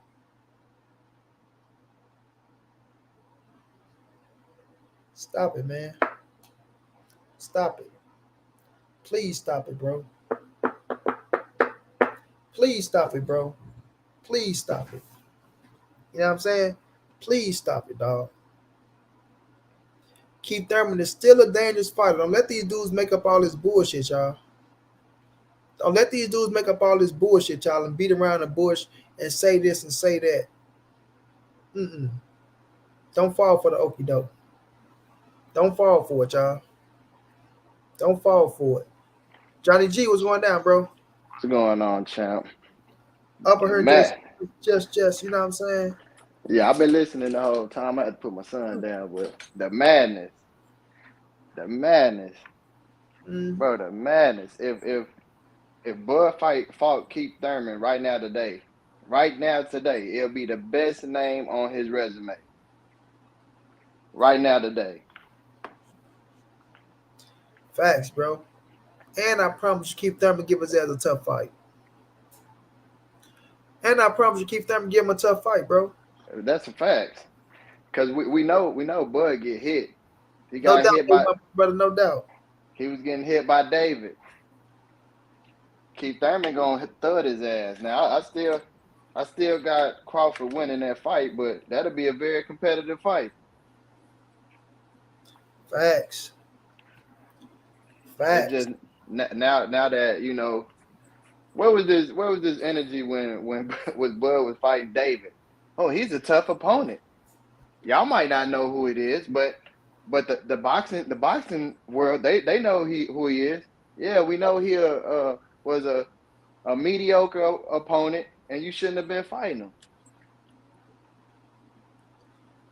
him. Drink. You can keep trying your best all you want to try to downplay Keith Thurman all you want to, bro. It ain't gonna work. It ain't gonna work. Not over here, man. Maybe on one of them other channels you can get away with that shit and downplay Keith Thurman and make him like Keith Thurman ain't shit. But like I said, Keith Thurman just had a fight February of 2022 and he was victorious, right? He fought one time last year. Terence Crawford fought one time last year. You feel me? So if he's a part-time fighter, is Terence Crawford a part-time fighter as well?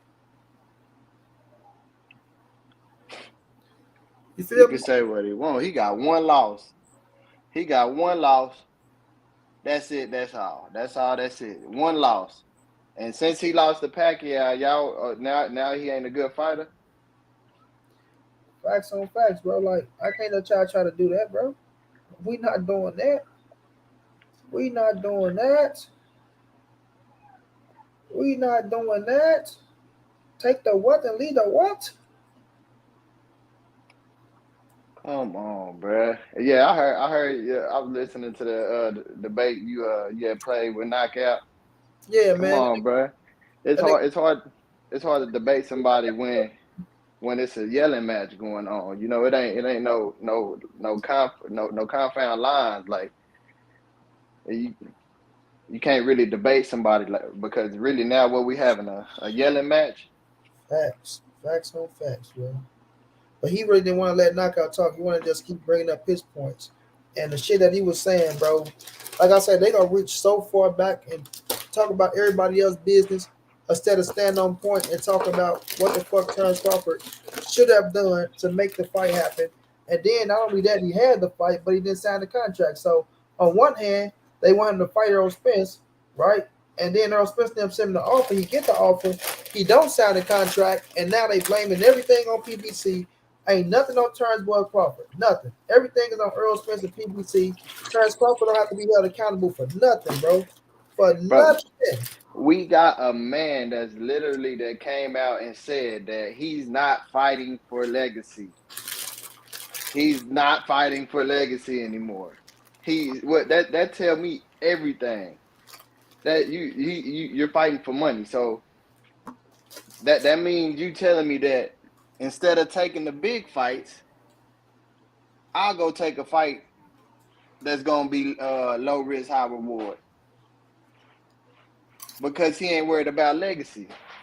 It's coming out of his own mouth. You got a fighter that is not worried about legacy. That means he's not really worried about fighting Errol Spence. He feel like his legacy is cemented. He in the Hall of Fame. I'm just gonna, try to make as much money as I can. If EJ want this fight, I sell him the belt. I'm gonna sell the belt to him, but he got to buy it. If he don't buy it, oh well, I'm gonna go fight another Rudy Poo, another chump. Now watch this, John D. Real rap. Drink more water. What is Terence Boy Crawford accountable for the Errol Spence fight not happening? Okay, drink. All right. What is Boy Crawford accountable for the fight not happening, bro?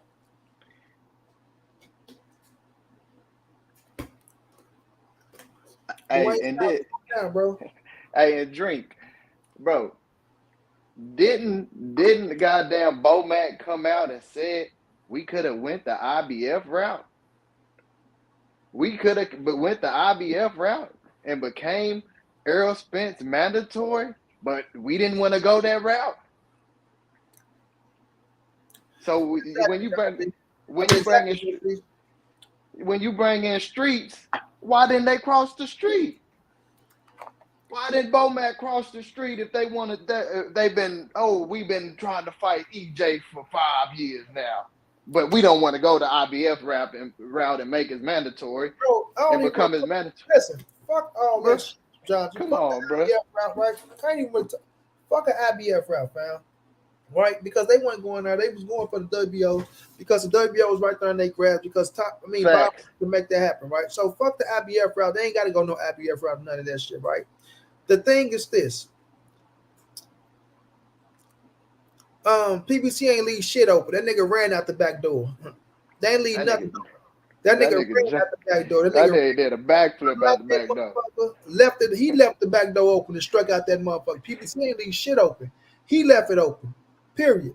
So y'all want to bring up not getting bent over in the biggest fight of his career when y'all don't know how much money he was gonna make.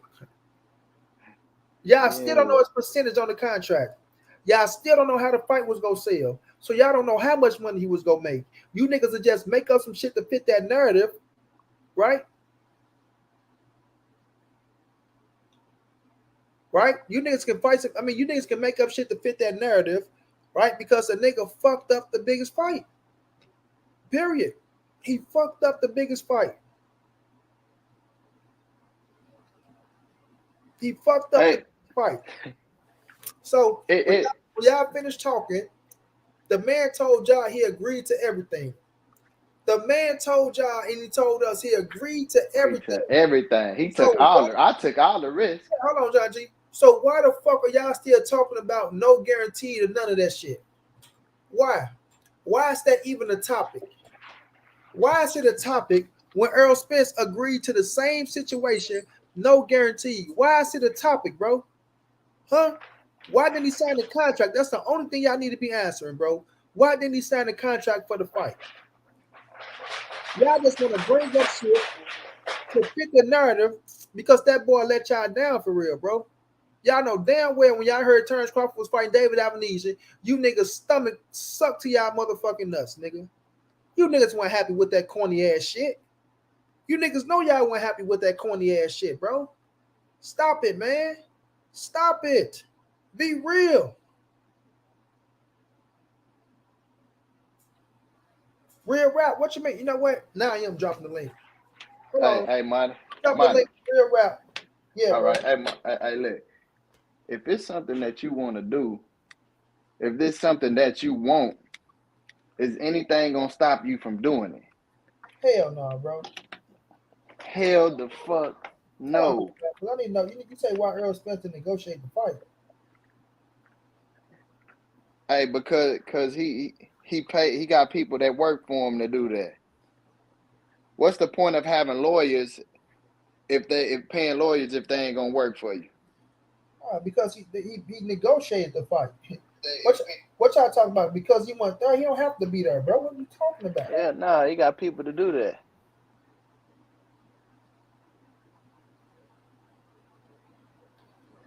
Come on, bro.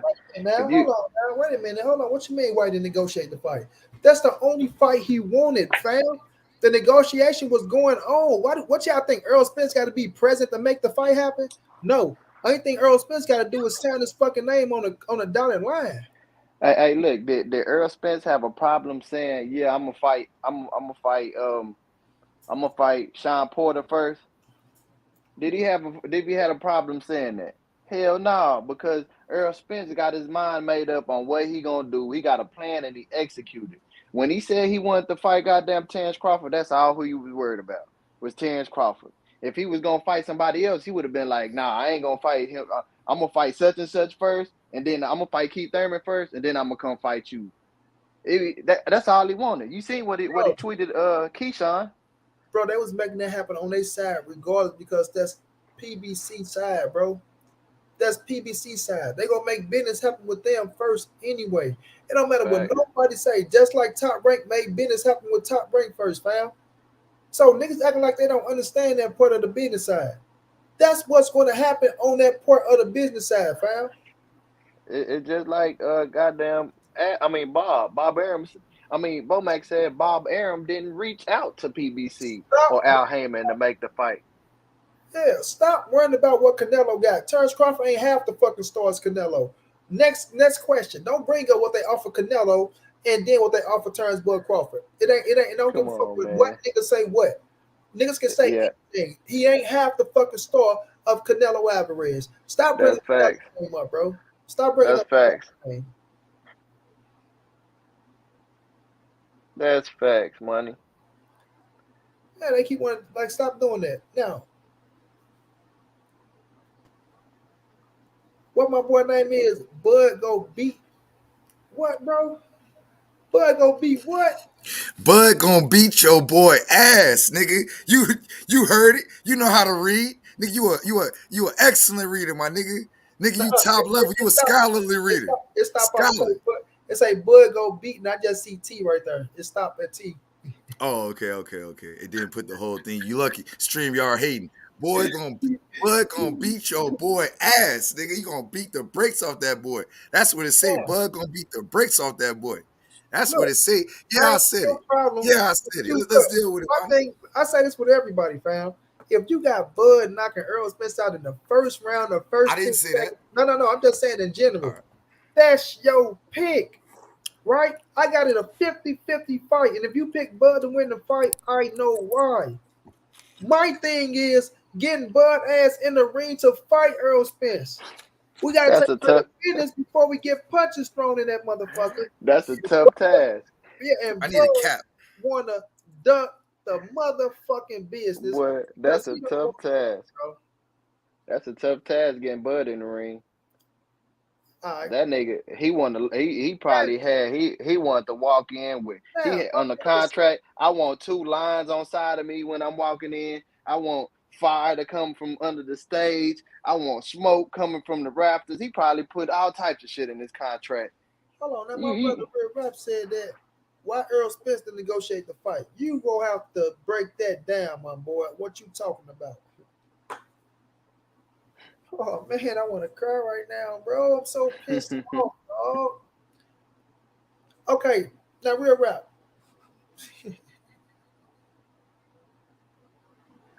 Hey man, I'm a Cowboy fan. You didn't put Gotta your be cowboy hat on. I knew we was gonna get our ass towed up. Cap, nigga.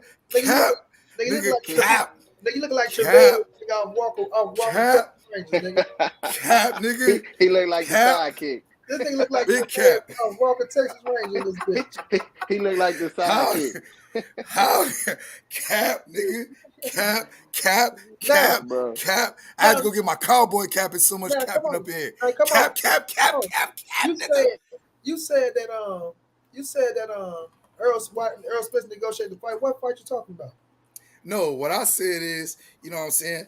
Why didn't your boy, if he took it that serious, and this is speculation, you know what I'm saying? I could be wrong. I ain't the most intelligent man in the room. I'm not Big Monty, my brother, you know what I'm saying? The one that put it down for these niggas, you know what I'm saying? Put his foot on these niggas' neck, all right? He be right 99% of the time, except when it come to Bud, nigga. Except when it come to Bud. I love that you stand on your square, nigga, for Canelo. I love that you stand on your square, you know what I'm saying, for Inoue. I love that you stand on your square for Errol. But my nigga, today is the day, nigga. I'm that nigga on that nag, nigga. I'm that nigga on that nag, nigga. Yeah, now I'm the real Django, nigga. I don't walk, nigga. I ride horses around this motherfucker. I'm that nigga on that nag, nigga. And You got your ass killed. You got your ass killed. No, I didn't, nigga. No, Yes, I you didn't, did. nigga. No, I didn't. I want, nigga. I got the bitch. I got the bitch. I got the bitch. No, nigga. I said I'm Django, nigga. I ain't Steven. I'm Django. What the fuck you talking about? I rode off in the sunset with the bitch, nigga. Stop it. You Samuel. Stop it. You Samuel. Stop you Samuel. You ain't Django. Now tell us what you're talking about with this. Why didn't Errol negotiate the fight shit? See, you keep talking about this good shit. You know you my brother and I love you, but I'm bringing your ass back. We'll bring your ass back to the reality part. Why didn't Errol negotiate the fight? What fight did Errol have to negotiate? Which one are you talking about? I'm talking about the Bud fight. Errol was negotiating the Bud fight. No, he wasn't. That nigga was on vacation. First of you know all, what I'm saying? That nigga was picking strawberries. He had the privilege to do that when you got Al Heyman right there, right? No, Al. Okay, go ahead. I'm gonna let you get your shit off. Because niggas want to say this. Oh, Terence Crawford is his own boss. He is. I don't know how this nigga become his own boss. The first fight. This is nigga first fight as a free agent. This that nigga first fight as a free agent, and we praise this nigga as his own boss. This nigga is trying to figure it out as he go along. He's trying to figure it out as he goes along, bro. This nigga hired one lawyer, then hired another lawyer, nigga, then fired Bo Mac. He don't know what the fuck he doing over there. So now he get the contract with the same shit in the contract that's in the third contract, and he talking about he didn't understand it, fam. Until Al Heyman tell him what it is, right? Until he get I want what's the word? Transparency. He want transparency. He don't know how to give transparency, but he want transparency. So they break it down to his little silly ass that this is what it is with the transparency. Terence Crawford. This is what we've been telling you all along. And that one, and this one, and in that one, it's the same shit. Oh, okay, I believe it now. But now that I believe it, we in October now. So when y'all was telling me about this in the last shit and I didn't get it, but now we're in October, you want to drag the fight along, and then you get what you want, and then you just run off on these people. What happened? What happened with them 15 days of him running off? What happened with the 2 months of Al Heyman not getting back to him? What happened with the 2 months of Al Heyman not getting back to him? Negative. You can't show. That's false. Wait a minute, John G. You can't show nowhere in the 2 month time span where Al Heyman to get back to him. Show where he was at 2 months. I don't have the phone logs, my nigga. Oh no, we gotta find it. I ain't got the phone logs. We gotta find it. You said 2 months? Are you crazy? I ain't got the phone logs. I don't have the phone logs. You know when you up here, you gotta have receipts. No, we coming with it. So look, hold on. You gotta Let's do receipts. Hey, look, hold up. Fall back, homie. I'm dealing with my man Monty, all right? Now, respectfully. All right. I said Go ahead. first comment. I'm gonna back you though. You could back dollar all you want, my nigga. I Throw said the back dice. door you. I throw I no, said, I don't back. No, I don't do no back door, my nigga. We gonna fight front. You know what I'm saying? We gonna nigga. I'm gonna look at you. You gonna look at me, and one of us gonna throw the first punch, my nigga. I don't do that side sneaking shit. I'm gonna deal with one nigga at a time. Then I'm gonna deal with your ass. All right? We ain't jumping nobody up in here. We hey, deal with respect. hold on. Have you been up here? Nigga, mine is my motherfucking brother, nigga. Okay. Is you serious? Look, I'm a tag team. I'm not for to sit back and just let you dictate what the fuck I'm going to say. I'm gonna say what I want to say. You can say what you want to say, but my nigga, I haven't even addressed my point yet. So I go ahead, my guy. Go ahead, my guy. Go ahead, my guy. All right, my guy. Hey, go ahead. Nah, it's all good. Nah, it's love and respect. All right, but y'all about to get your ass whooped, just like your boy. Now, the whole thing about it is this: I said yes. Errol did not negotiate his fight because Errol wasn't serious about this damn fight. All the way back, y'all want to bring old stuff up, nigga? Let's bring the old stuff up. Nah, we ain't bringing up old stuff. We talking about. Oh, y'all definitely bringing up old. Oh, your boy brought up old stuff. Hold on, he right here. Your boy brought up old stuff. So you I'm ain't fighting right now. You fighting me. Remember, you say you gonna all fight right, bet. when you get to him. We talking about. I was gonna deal with both of y'all, but all right, no problem. Let's get it. So, my nigga Monty, I address you with the fact that Errol, my nigga, wasn't in the building, had no idea what the fuck was going on, right? Y'all want to use the excuse that this nigga is a boss. This nigga is not a boss. This nigga is the worker and slave, right, to Al Heyman. Al Heyman is his daddy. Al Heyman is the son. Nigga, Al Heyman is the moon. Nigga, Al Heyman is his once, his last, his everything. You know what I'm saying? So at the end of the day, I could put a whole Barry White song on when I'm dealing with EJ and Al. You know what I'm saying? Them niggas like this. Because the way I feel the way I do is based off what I see from observation, nigga, the scientific method. Now, if this nigga, right, was serious about this fight, number one, this nigga wouldn't be somewhere in fucking Disneyland. No, nothing wrong with taking care of your children. You know what I'm saying? Making sure they have a good time.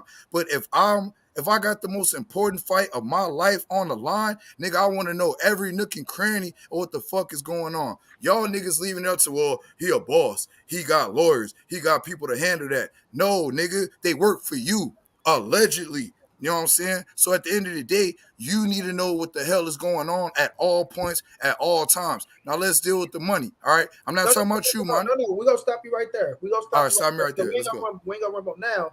When it come to Al Heyman, fam, I need y'all to tell me when were Errol Spence ever present for any other fights that Al Heyman was make happen for him, right?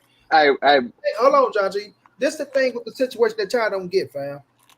Y'all steady trying to bring up boss talk, right? Y'all want to bring up boss talk, fam. Terence Crawford just got let free, bro.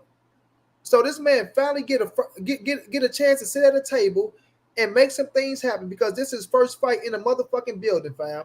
And you're sitting down with Al Heyman, the same man that you say, yeah, Al is cool though. Like Al's a good guy, right? You know, I like Al, man. You know, if I have to do it like this, you can't get pissed off because Al Heyman and Errol Spence has a great relationship. Right? Some shit that Terence Crawford was never privy to because he was over there dealing with a slam ball and Bob Erm, who was fucking him over and was dogging his name out left to right. Well, Al Heyman, Errol Spence don't have to worry about what's going on. Why? Because my whole entire career, my shit been coming back straight. My back end been straight. You feel me? There was gonna be my fourth, matter of fact, my fifth pay-per-view in a row when I fight this man, and ain't nothing come back wrong. Nothing. So because I got faith in my team, you niggas ain't finna come over and try to fuck that up because I got faith in my team, and this nigga don't know what he doing with his team. That's why that nigga going to hire 2 new lawyers. That's why he kicked Bomac out for being a manager and making the business happen because he don't know what the fuck going on. Earl don't need to know what's going on because he understands that Al Heyman's going to take care of that. And on top of that, he will know what's going on because Al Heyman is going to phone him and tell him what's happening. So Earl already told y'all, I know what I was receiving already. I was okay with what I got. Right, I was okay with what I got. Right, this came out of Errol Spence's mouth. I already, and I can prove that. I can bring that receipt up. I was cool with what I was getting. You was trying to figure your shit out. So when my business is already done, now it's on you to sit down and figure out your business and get that shit together and make the fight happen. I don't have to do that, bro. So yes, I got the privilege to take my daughter to Disneyland on her birthday and enjoy the situation because my shit is already taken care of. It's on you to figure that out. It's on you to figure out your shit. So now y'all pissed off because Errol Spence shit is taken care of and Bud Crawford is not. But go ahead with the money part now. Go ahead with Disagree. the money No. Let's go back on it. So look, ain't no businessman in the world. Now look, let's run it down. If you own a business, I own a business. All right. I don't have the biggest business in the world. I do it. Me and my pops do it all by ourselves. We got one person that we deal with for X amount of paperwork, but that has nothing to do with our money. All right. That has to do with the safety part of our business and, you know, running certain paperwork up with the federal government. You could use the same concept in boxing. If Errol is a boss the way you, all right, you box it up in, right? If You Errol keep is a going boss. back to the boss word. Right. All right. Well, look, if Errol, look, the reason why I say that, bro, is based off what you said. Even if we don't use the boss word, all right, he has underlings under him. He has hired hands under him. My nigga, when it comes to the money, bro, any business owner will tell you, I know every motherfucking cent that's coming to me. I know what I'm paying out. But real I rap, know who I'm taking care of. Did you not hear me? Errol Spence money situation, when they said what they was getting, and when Terence Crawford said he agreed, they already had that figured out. So if my money situation is already took care of, I got my percentage, you got your percentage, and you saying you agree to it, is nothing else to talk about with the money until we fight and that shit start coming in. So what are we talking about with the money? That was already taken care of, bro.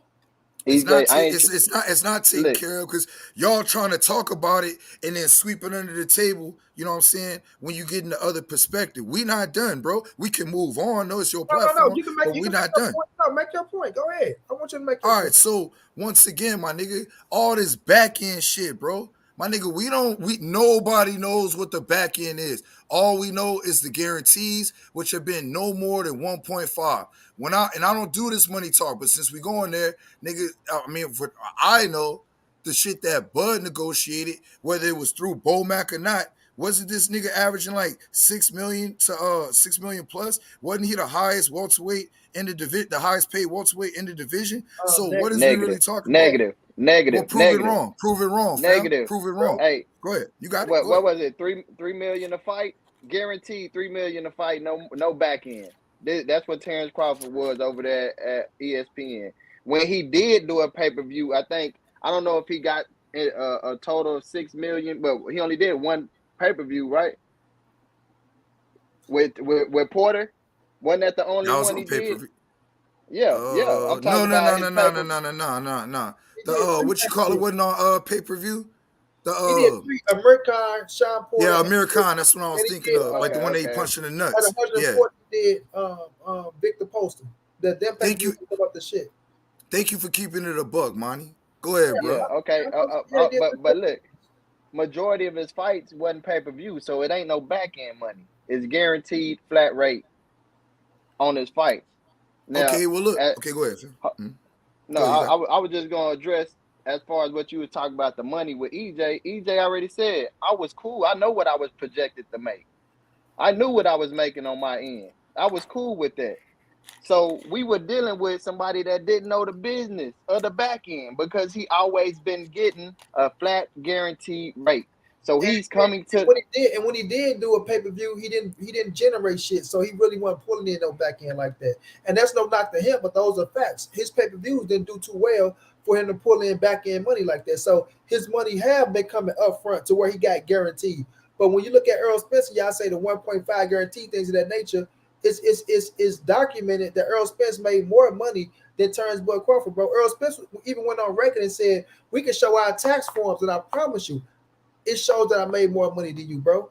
But that's not heard up. I'm not even trying to talk about how much money they're making. I'm talking about when we sit up here and we break down why Errol Spence is not sitting at the table and things of that nature, as if he have to be at the table. He don't have to be at the table, fam. When like I said, when you've been doing business with Al all this time, and you understand that Al is going to make sure it's on point, you have faith in him. Just like Floyd had faith in Al Heyman, but we'll call Floyd Mayweather the biggest boss in fucking boxing.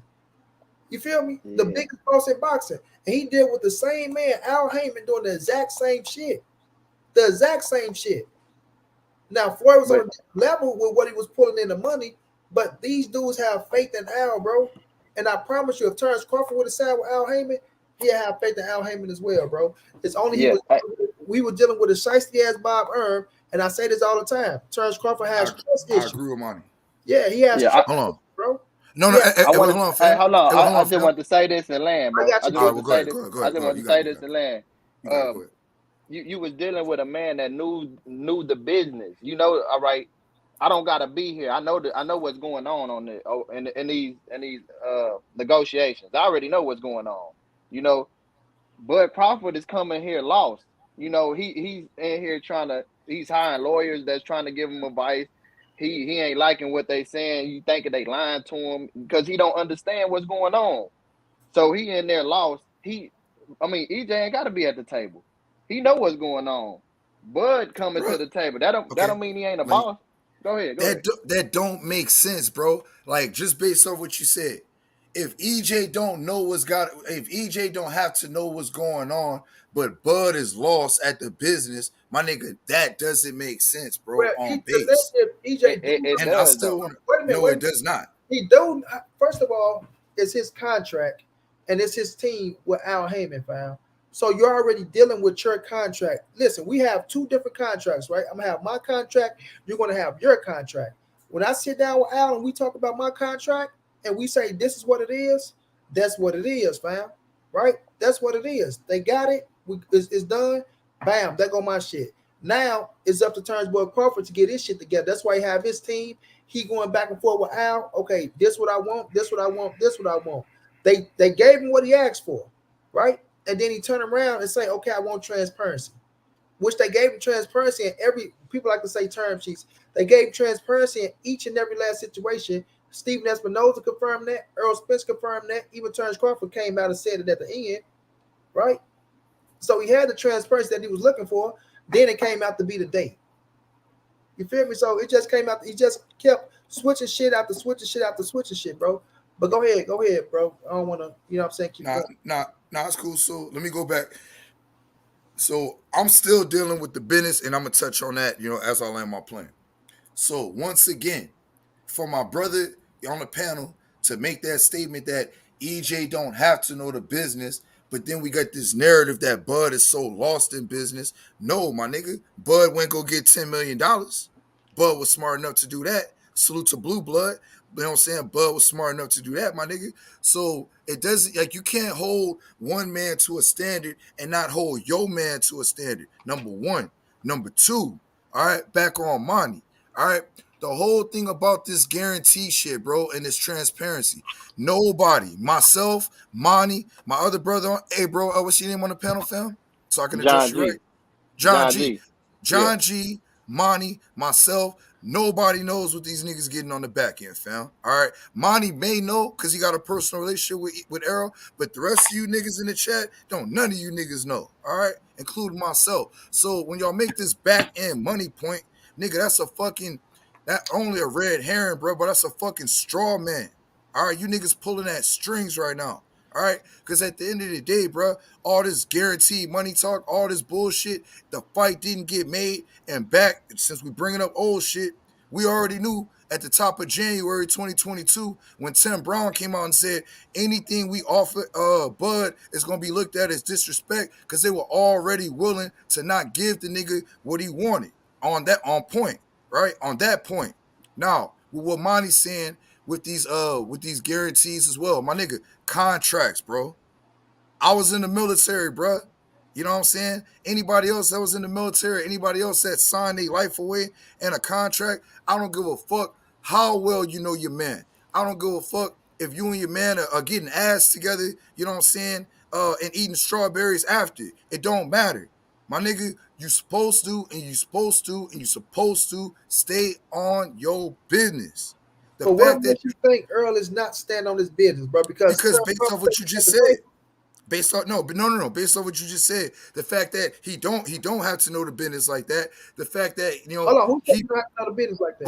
well you didn't say that, but your man said that. No. But I said EJ knew the business. I said Bud didn't. nah.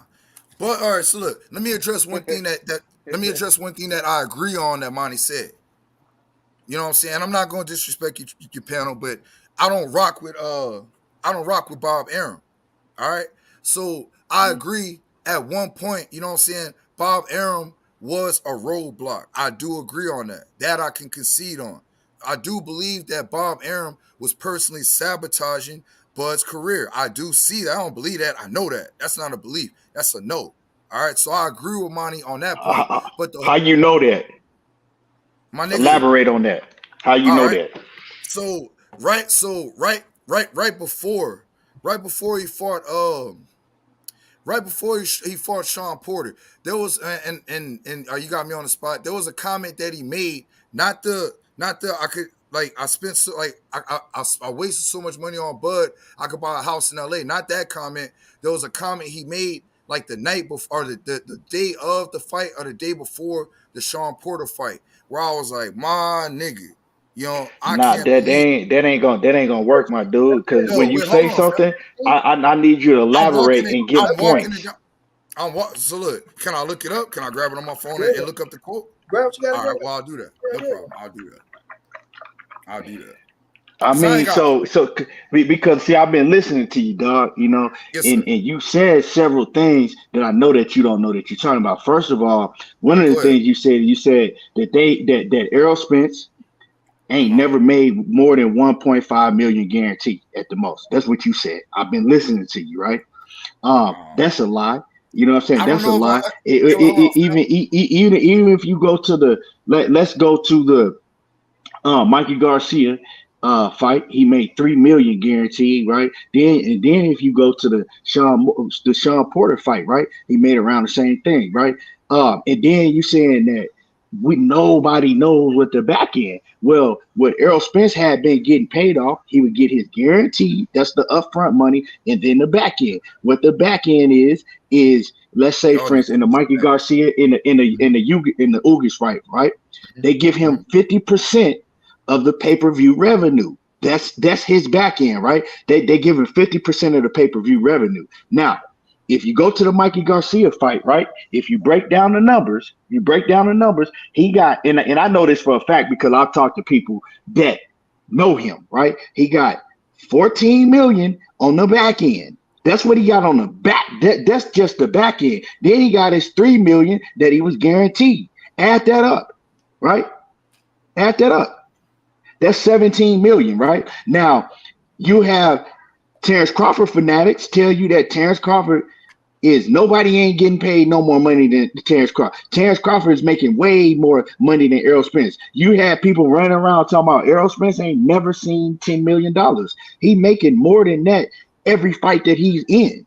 That's why when they told him, okay, well, we trying to get this deal done with Terence Crawford, they going back and forth. They already offered that man upfront money several times. He turned it down. So they're like, okay, cool, bam. We gonna give y'all, both of y'all, right? We gonna give both of y'all a percentage of the whole fight revenue. Now you're not only getting paid back end on the pay-per-view, you getting paid from the concession. You getting paid from whatever liquor they sell, food, whatever merchandise they sell, the advertisement revenue, sponsorships. You get money on all of that shit. Now, Errol Spence, he like, hey, shit, I'm cool with it. I'm good with that because when it's a big fight, this ain't the first time this has happened in big fights. Eddie Hearn, he said shit when Tyson Fury and Anthony Joshua, when they agreed that they was going to fight, they wouldn't get no guarantee because we told them that they were going to get, a split, 50-50 split or whatever of the whole fight revenue of everything that was coming in. Now, Terence Crawford don't understand that, and maybe he do understand that. Maybe he just didn't want the fight. You can't tell these people that, okay, I need transparency. Okay, cool. We'll give you transparency. And then you tell them, nah, I need to be able to approve. I need the right to be able to approve and disapprove of things, right? You can't do that, bruh. First of all, what money was Terence Crawford putting up on the fight? What money was what was he putting up on the fight? So my guy, what's your name? My bad. Real Rap. Real Rap? Oh, real. I know who you. I know who you is, dog. What's up? What it do, real rap? I ain't talk to you in a minute. Hey, hold Yeah, on, I bro. know. Unblock me out your chat, dog. Like one of them hating ass Who? niggas block me out your chat. That's why you don't see me commenting no more. I'm blocked on your chat. I You fuck blocked with in you. my chat? I'm blocked. I've been fucking with you since you had Nah, I like a. fuck with it. Money, no. Money, no. I fuck with you heavy, dog. Man, let me. I'll go I'm check on blocked it. in. Yeah, check Yeah, on it. I'll go. Let me catch you. I'll I'm go gonna follow check your on it Instagram. I'm gonna Matai, follow your appreciate that Instagram love, too. Matai. already. Appreciate Gotcha. that super chat. Appreciate that super Drop chat. your Instagram in the back chat. But It's just Mr. Everything boxing. But Perfect. I'm about to add it right now. but so real rap, man, right? Yeah, go ahead, fam. So all of that, these is facts, right? And I'm gonna tell y'all something else, right? Because and I didn't get this from my information. I got this from manager Marty, right? And he was able to break it down on Fanon's channel because I'm listening. I don't know. I don't know. But he said, huh? Nothing. Come on, as Uh, over uh, but he explained how David Avenetian, right? We all know that David Avenetian, he had a fight scheduled for February the 4th, I believe it was already. We all know that he had a fight. Damn, I'm still in. Yeah. I'm still in. Yeah. I got a call. Okay. Yeah, I got a call. So we all know that he had a fight scheduled already, right? So in order for them to get get him to scratch that fight that he had already, because they had an undercard schedule. Can y'all hear me? I keep getting the call. Y'all, I'm good. you good. Okay. So they had the whole card scheduled already, right? David Avenesian was supposed to be the head on the card. I can't stand motherfucker. Stop calling me. God damn. Okay. So David Avenesian, he was supposed to be the headliner on that card. So what they explained is he explained in order to get that whole card scratch, first you got to slide them some money under the table. Then it takes time to get all of that shit approved by the British Boxing Commission, right? The British Boxing Board, right?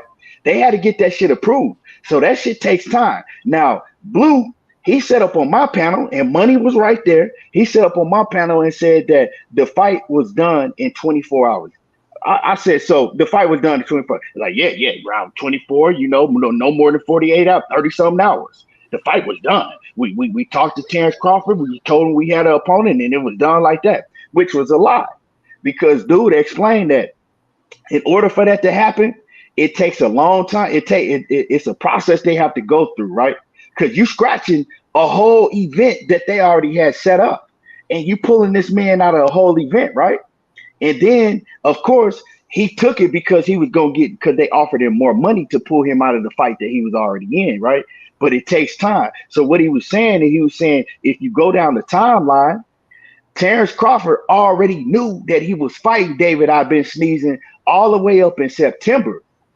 In September, somewhere in September, he already knew he was fighting that dude. So when PBC had gave him that last contract, right, and he disappeared for like 2 weeks, he ain't say nothing to him. He already had known. But what he was doing in the meanwhile is he was waiting around for them to approve all of that shit so he can get that David I've been sneezing. Now, God damn. now, check this, right? You fighting for all 4 belts. You fighting for all 4 belts, right? You know you're going to make more money than you've ever made because you're getting the percentage of everything that's coming in. You're getting the percentage of everything that's coming in. You making way more than $10 million. I mean, come on now. Let's just keep it real. He know that. He know he's making way more than $10 million. The bottom line is he didn't want the fight. He's doing everything he can, shopping himself, trying to find other opponents, then found another opponent, but didn't tell them people that he was dealing with a whole nother company and had a whole nother opponent that he was looking to fight, right? He did it secretively, right? Now, that don't sound like a man to me that wants to fight. You fighting for undisputed, 2-time undisputed. Now, if you beat him, now without a shadow of a doubt, can't nobody say you ain't number 1 pound for pound. Undisputed twice. Then can't nobody say you ain't never fought nobody at that point. I mean, come on now. He didn't want to fight. He showed he didn't want to fight because why? When Errol Spence and when he did the interview with what was it? I think it was 2019. He did a sit down interview with Andre Ward, and he told Andre Ward his main goal. He wants to be 2-time undisputed. That's what he in the game for. That is his number one goal. He wants to be undisputed at welterweight. Then when everything come, you know what I'm saying, the contract in his face, everything. Then he do an interview with Kate Abado, and he say, "Oh, I don't need to be undisputed at welterweight. I've already done that. I already know what it's like to be undisputed, right?" But what changed? Well, what changed is EJ. I'm telling you, Ski. Drink. The dude didn't want no 10 million guarantee from no goddamn PBC. Stop it, bro. You know damn well he would take a 10 million guarantee from PBC. They would have gave his ass 10 million, bro. He ain't want no damn 10 million guarantee. So the only thing that changed is in 2019, Errol Spence was coming off that car wreck. You know what I'm saying? He was still fucked up when he did that interview, and didn't nobody know if he was ever gonna be the same. Well, I thought he would, but you know, a lot of people didn't know if he was ever gonna be the same. So he was talking that big shit. Now, after he seen what Errol Spence came and did to Ugas, his whole attitude changed. His whole attitude changed. I mean, I know it's diehard Terence Crawford fans, but if you just say what it is, he didn't want to fight. The dude was doing all type of shit instead of damn, I'm fighting for undisputed. You know what fighters would do to be able to get a shot at undisputed if they believe in themselves, if they think they best. Come on, man. You see the Haney contract. Come on, dog. Hey, no. Let him land his plane. Go as long as you need everything in boxing. I just followed you on Instagram. Land your plane. Yeah, for sure. But I'm just saying, you know, man, to me, right? This is how I look at it, right? And this some real shit. I mean, yeah, y'all might disagree, but it is what it is. You got Terence Crawford. He is that dude in Omaha. Who else you know in Omaha that is a sports superstar? Ain't nobody else. Now, if you go to Texas, you got all type of motherfucking stars. You go to Florida, you got all type of California, you got all type of stars. He is that dude. He has he got a huge ego. Everybody know he got an ego, whether you're a fan of him or not, right? He has a lot to live. No, I'm saying, but but you know what I'm saying. But I know what you mean. Every fighter don't have to live up to what he has to live up to. You got a whole ESPN that ran with a campaign for him that everybody in the division was scared of him. Nobody wanted to fight him. Now you also had ESPN running with the narrative for years that Errol Spence was ducking and afraid of him, right? Right. You not only have to live up to that, because see, if you get in the ring and you lose to that man, you don't want to lose to that man. You know what I'm saying? They've been hyping you up all this time. Plus, you Omaha, you got the whole Omaha on your back. They can't look up to nobody else. You're the only guy. So he got a lot on the line. Huh? Nigga, a whole franchise. Yeah, he a whole franchise, bro. So the whole fucking state of Nebraska is riding on him. And so he looking at that shit, and when shit got real, like shit wasn't real over there at ESPN. You know what I'm saying? That shit was they was just talking. Keep going. Both of them knew. That's gonna be my point. Keep going. But see, both of them knew. Not just but Errol Spence knew, Terence, they knew they wasn't gonna fight. You know what I'm saying? While he was over there at that point in time, because Bob Arum, he did several interviews. He did one interview, and you remember Real Rap when Bob Arum went on Bald Head Ass Fred show, and he said, "Who's gonna pay for the fight? No, I'm not paying for the fight. I mean, you know what I'm saying? Both fighters, both fighters are gonna ask for too much money. Nobody's paying for the fight." He said that shit, bro. Hilarious. He told him straight up, "I ain't who gonna pay for it? Cause I ain't gonna pay for it." I was there, my nigga. I was there. Yeah. I was there. I was there. So that shit at ESPN, they was just running the campaign to build Terence Crawford up, and I don't have no problem with that, right? Because that's your fighter. That's your fighter. So you're supposed to make him look like, you know, nobody wants to fight you. Everybody's afraid of you. I mean, come on, bro. You offering Keith Thurman $3 million. You offering motherfucking Danny Garcia $3 million, bro. Ain't nobody finna fucking leave the PBC fuck off and tell Al Heyman fuck you for a funky ass $3 million when they making, you know what I'm saying, probably 2-3 times that every fight.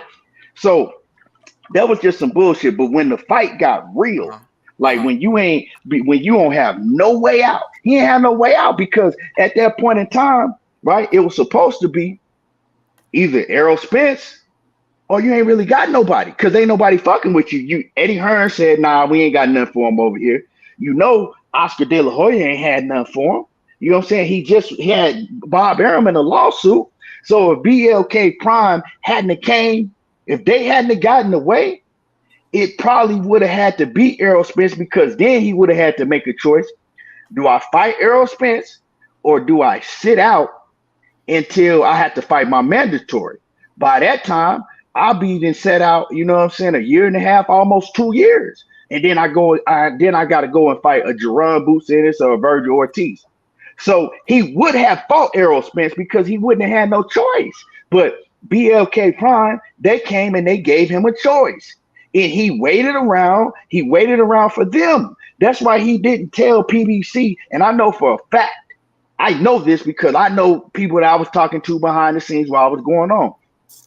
Bud was going back telling BLK Prime everything that PBC was offering him. Every time he had a meeting with Al Heyman and they offered him something, he was telling BLK Prime every single time. But tell me why he ain't tell PBC one time, like, you know what? I got this other company that I'm talking to, and they, you know what I'm saying, they got a fighter. It's an easy fight, and they offering me, you know, this and that. Because he didn't want to, because he didn't really want to fight. Maybe he didn't want to fight Errol Spence at that point in time because he wanted a tune-up. You know what I'm saying? He like, okay, I've been out of the ring. If we fight, that means I would have been out of the ring a year by the time we fight. Maybe I ain't, but he can't show his fans that because y'all put too much pressure on that nigga. He can't show Omaha that. They put too much on his back. Hold on, Keith. Drink more water. You saying PBC allowed a backdoor offer? They ain't allowed shit. They didn't even know that boy was talking to BLK Prime. Well, I can't wait to cook. We're talking about PBC allowed this and PBC allowed that. When the dude didn't even tell PBC he was talking to BLK Prime, so how the fuck could they allow backdoor offer? Man, I ain't even paying no attention to Drink More Water because you can tell Drink. Hold on. How the hell is you gonna talk about that shit and he ain't telling them nothing? So you can sit up there and keep talking about what you're saying. If the nigga ain't, if a motherfucker doing something and ain't telling you shit, how the fuck is they allowed a backdoor offer, bro? Stop it, bro. You go say whatever for Bud, bro. You ain't gonna hold that nigga feet to the fire for nothing because you want Errol Spence to be wrong about every goddamn thing. Bud is shit in the goddamn Snickers paper and Drink More Water. Look at him do it. He'll still eat that shit and tell you it was a Snickers because Bud told him it was a Snickers. Man, come on, bro. That's the truth. But I'm saying the dude didn't want to fight. I don't know why y'all don't want it. Why is it so hard for? I would never let Errol Spence fucking slide doing some bullshit like this. Come on, man. Hey, why is it about the money though? Hey, wait, hold on, he agreed to everything. Why is he talking about the money? Oh, wait, hold on, fam. Hold on. Yeah, I was respectful. I let my man cook. That man is hilarious. Keon, you know you hilarious. Now look, I'm a man, right? All right. When we argue from the truth or as best we can. So I concede. All right, I was talking shit. If Errol made more than 1.5 guarantee, I concede to that. I was just talking shit.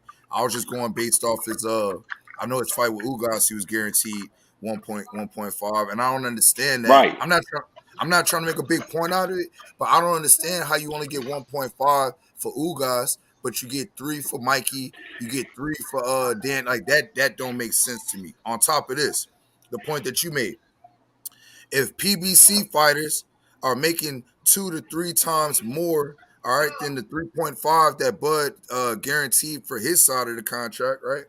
Then that means that they would be making anywhere between $6 and $9 million a fight. So as working men, my nigga, I know you got a family, you know what I'm saying? I take care of people over here. So who don't want to hustle? Why, if these niggas is getting anywhere between $6 and $9 million a fight, why are they only fighting once a year? maybe twice if they squeeze it in.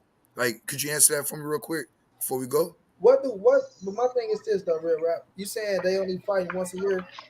They have limited. Based off his context, man. I know, but his context is on what Errol Spence is making, fam. And then when you look at the fight, you say you don't understand how you get this for Ugas because each fighter has different following.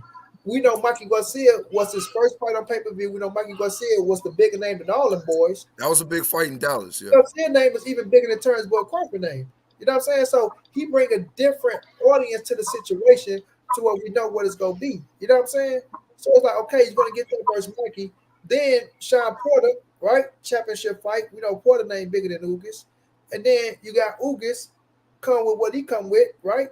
Ugas name ain't that big, even when he fought Manny Pacquiao. But he still made what he made, and he got what he got on the back end. You feel me? I don't know what, like, I get what you're saying, but I don't know what everybody else situation have to do with this situation. You know what I mean? You said they only making this, they only fight once a year. I mean, it's only so many dates in a year, right? If your point is these fighters should be fighting more than once a year, I will agree with you. You feel me? That's exactly what I'm saying. I will agree. But I agree. I've talked about that before. I agree. Why when you want to run your bag up? You know what I'm saying? Like nigga, like you ain't never got enough money. You know what I'm saying? But go ahead. No, go ahead. I just wanted to say because you want. All right, so look, I got some read material. All right, so I wanted to go back and do a little read material on some of the negative comments because I don't duck no smoke, right? Everything boxing. So what he said, I'm gonna address because he caught me off guard. I didn't have it in front of me, but I got it. So let's go to the negative comments that that Bob said right before that. I believe Sean Porter fight right before Bud left him. And then I got a bunch of Bud quotes. So we have right here. This is from Bob. I wish my nigga Everything Boxing could read that in Bob's voice, but I'll be crying laughing right now. But he said, well, Terence Crawford, I think, is clearly one of the best fighters in the world today.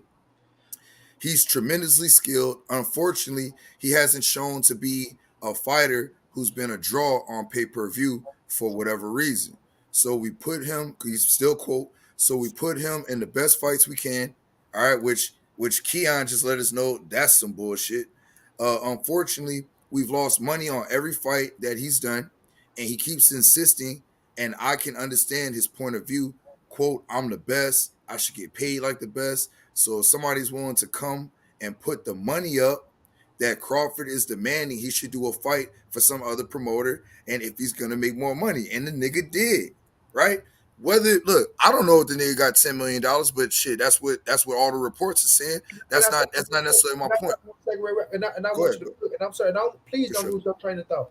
But when you heard Bob say that, do you believe Bob, yes or no?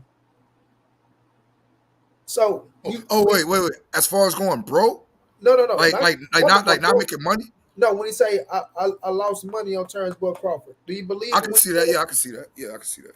All right, so when he do that, right? So what he's telling you is when we go out here, when we get Bud this money, right? What come back on the back end, we don't get, and that's not Bud problem. You feel me? Once I get my shit, I got my shit. But what Bob is letting you know is he's not a draw. So if he's not, if he's going out here and people get pissed off at Bob for this shit, they can get mad all they want to. A man ain't gonna lie about his money, cuz that's one thing a nigga ain't gonna lie about. It's their motherfucking money, fam. You feel me? And if he was lying about that, there's no way he would have just let Terence Crawford walk. But my thing is, if he's sitting up here telling us that I'm losing money, and that's the reason why no promoters pursued Terence Crawford when he got let go as a free agent. When you seen Canelo and Tank get let go, which I don't want to talk about them because niggas will try to drag this somewhere else. But when you seen Canelo and Tank get let go, you seen motherfuckers, promoters come flocking. They try to snatch him up. With Terence Crawford is not the same. Now, people can say, well, Bob Erm sabotaged that. No, we can't deny the facts, fam. If the man going out there selling and we seeing that this man saying he lose money, and then we see him go on pay-per-view 3 times, and those 3 pay-per-views don't add up to one of Errol Spence pay-per-views, then that just let us know, fam, that he's not a draw. And when you come to the table and you asking for a certain amount of money, even though you got the accolades you got, you still not put, like I tell people, accolades don't put asses in the seats, and it don't sell tickets. You feel me? You gotta have that it factor. So Bud Crawford didn't have that it factor, and that's why Stephen Espinoza kept saying Terence Crawford has to be realistic when he's talking about these numbers. Now, I say this.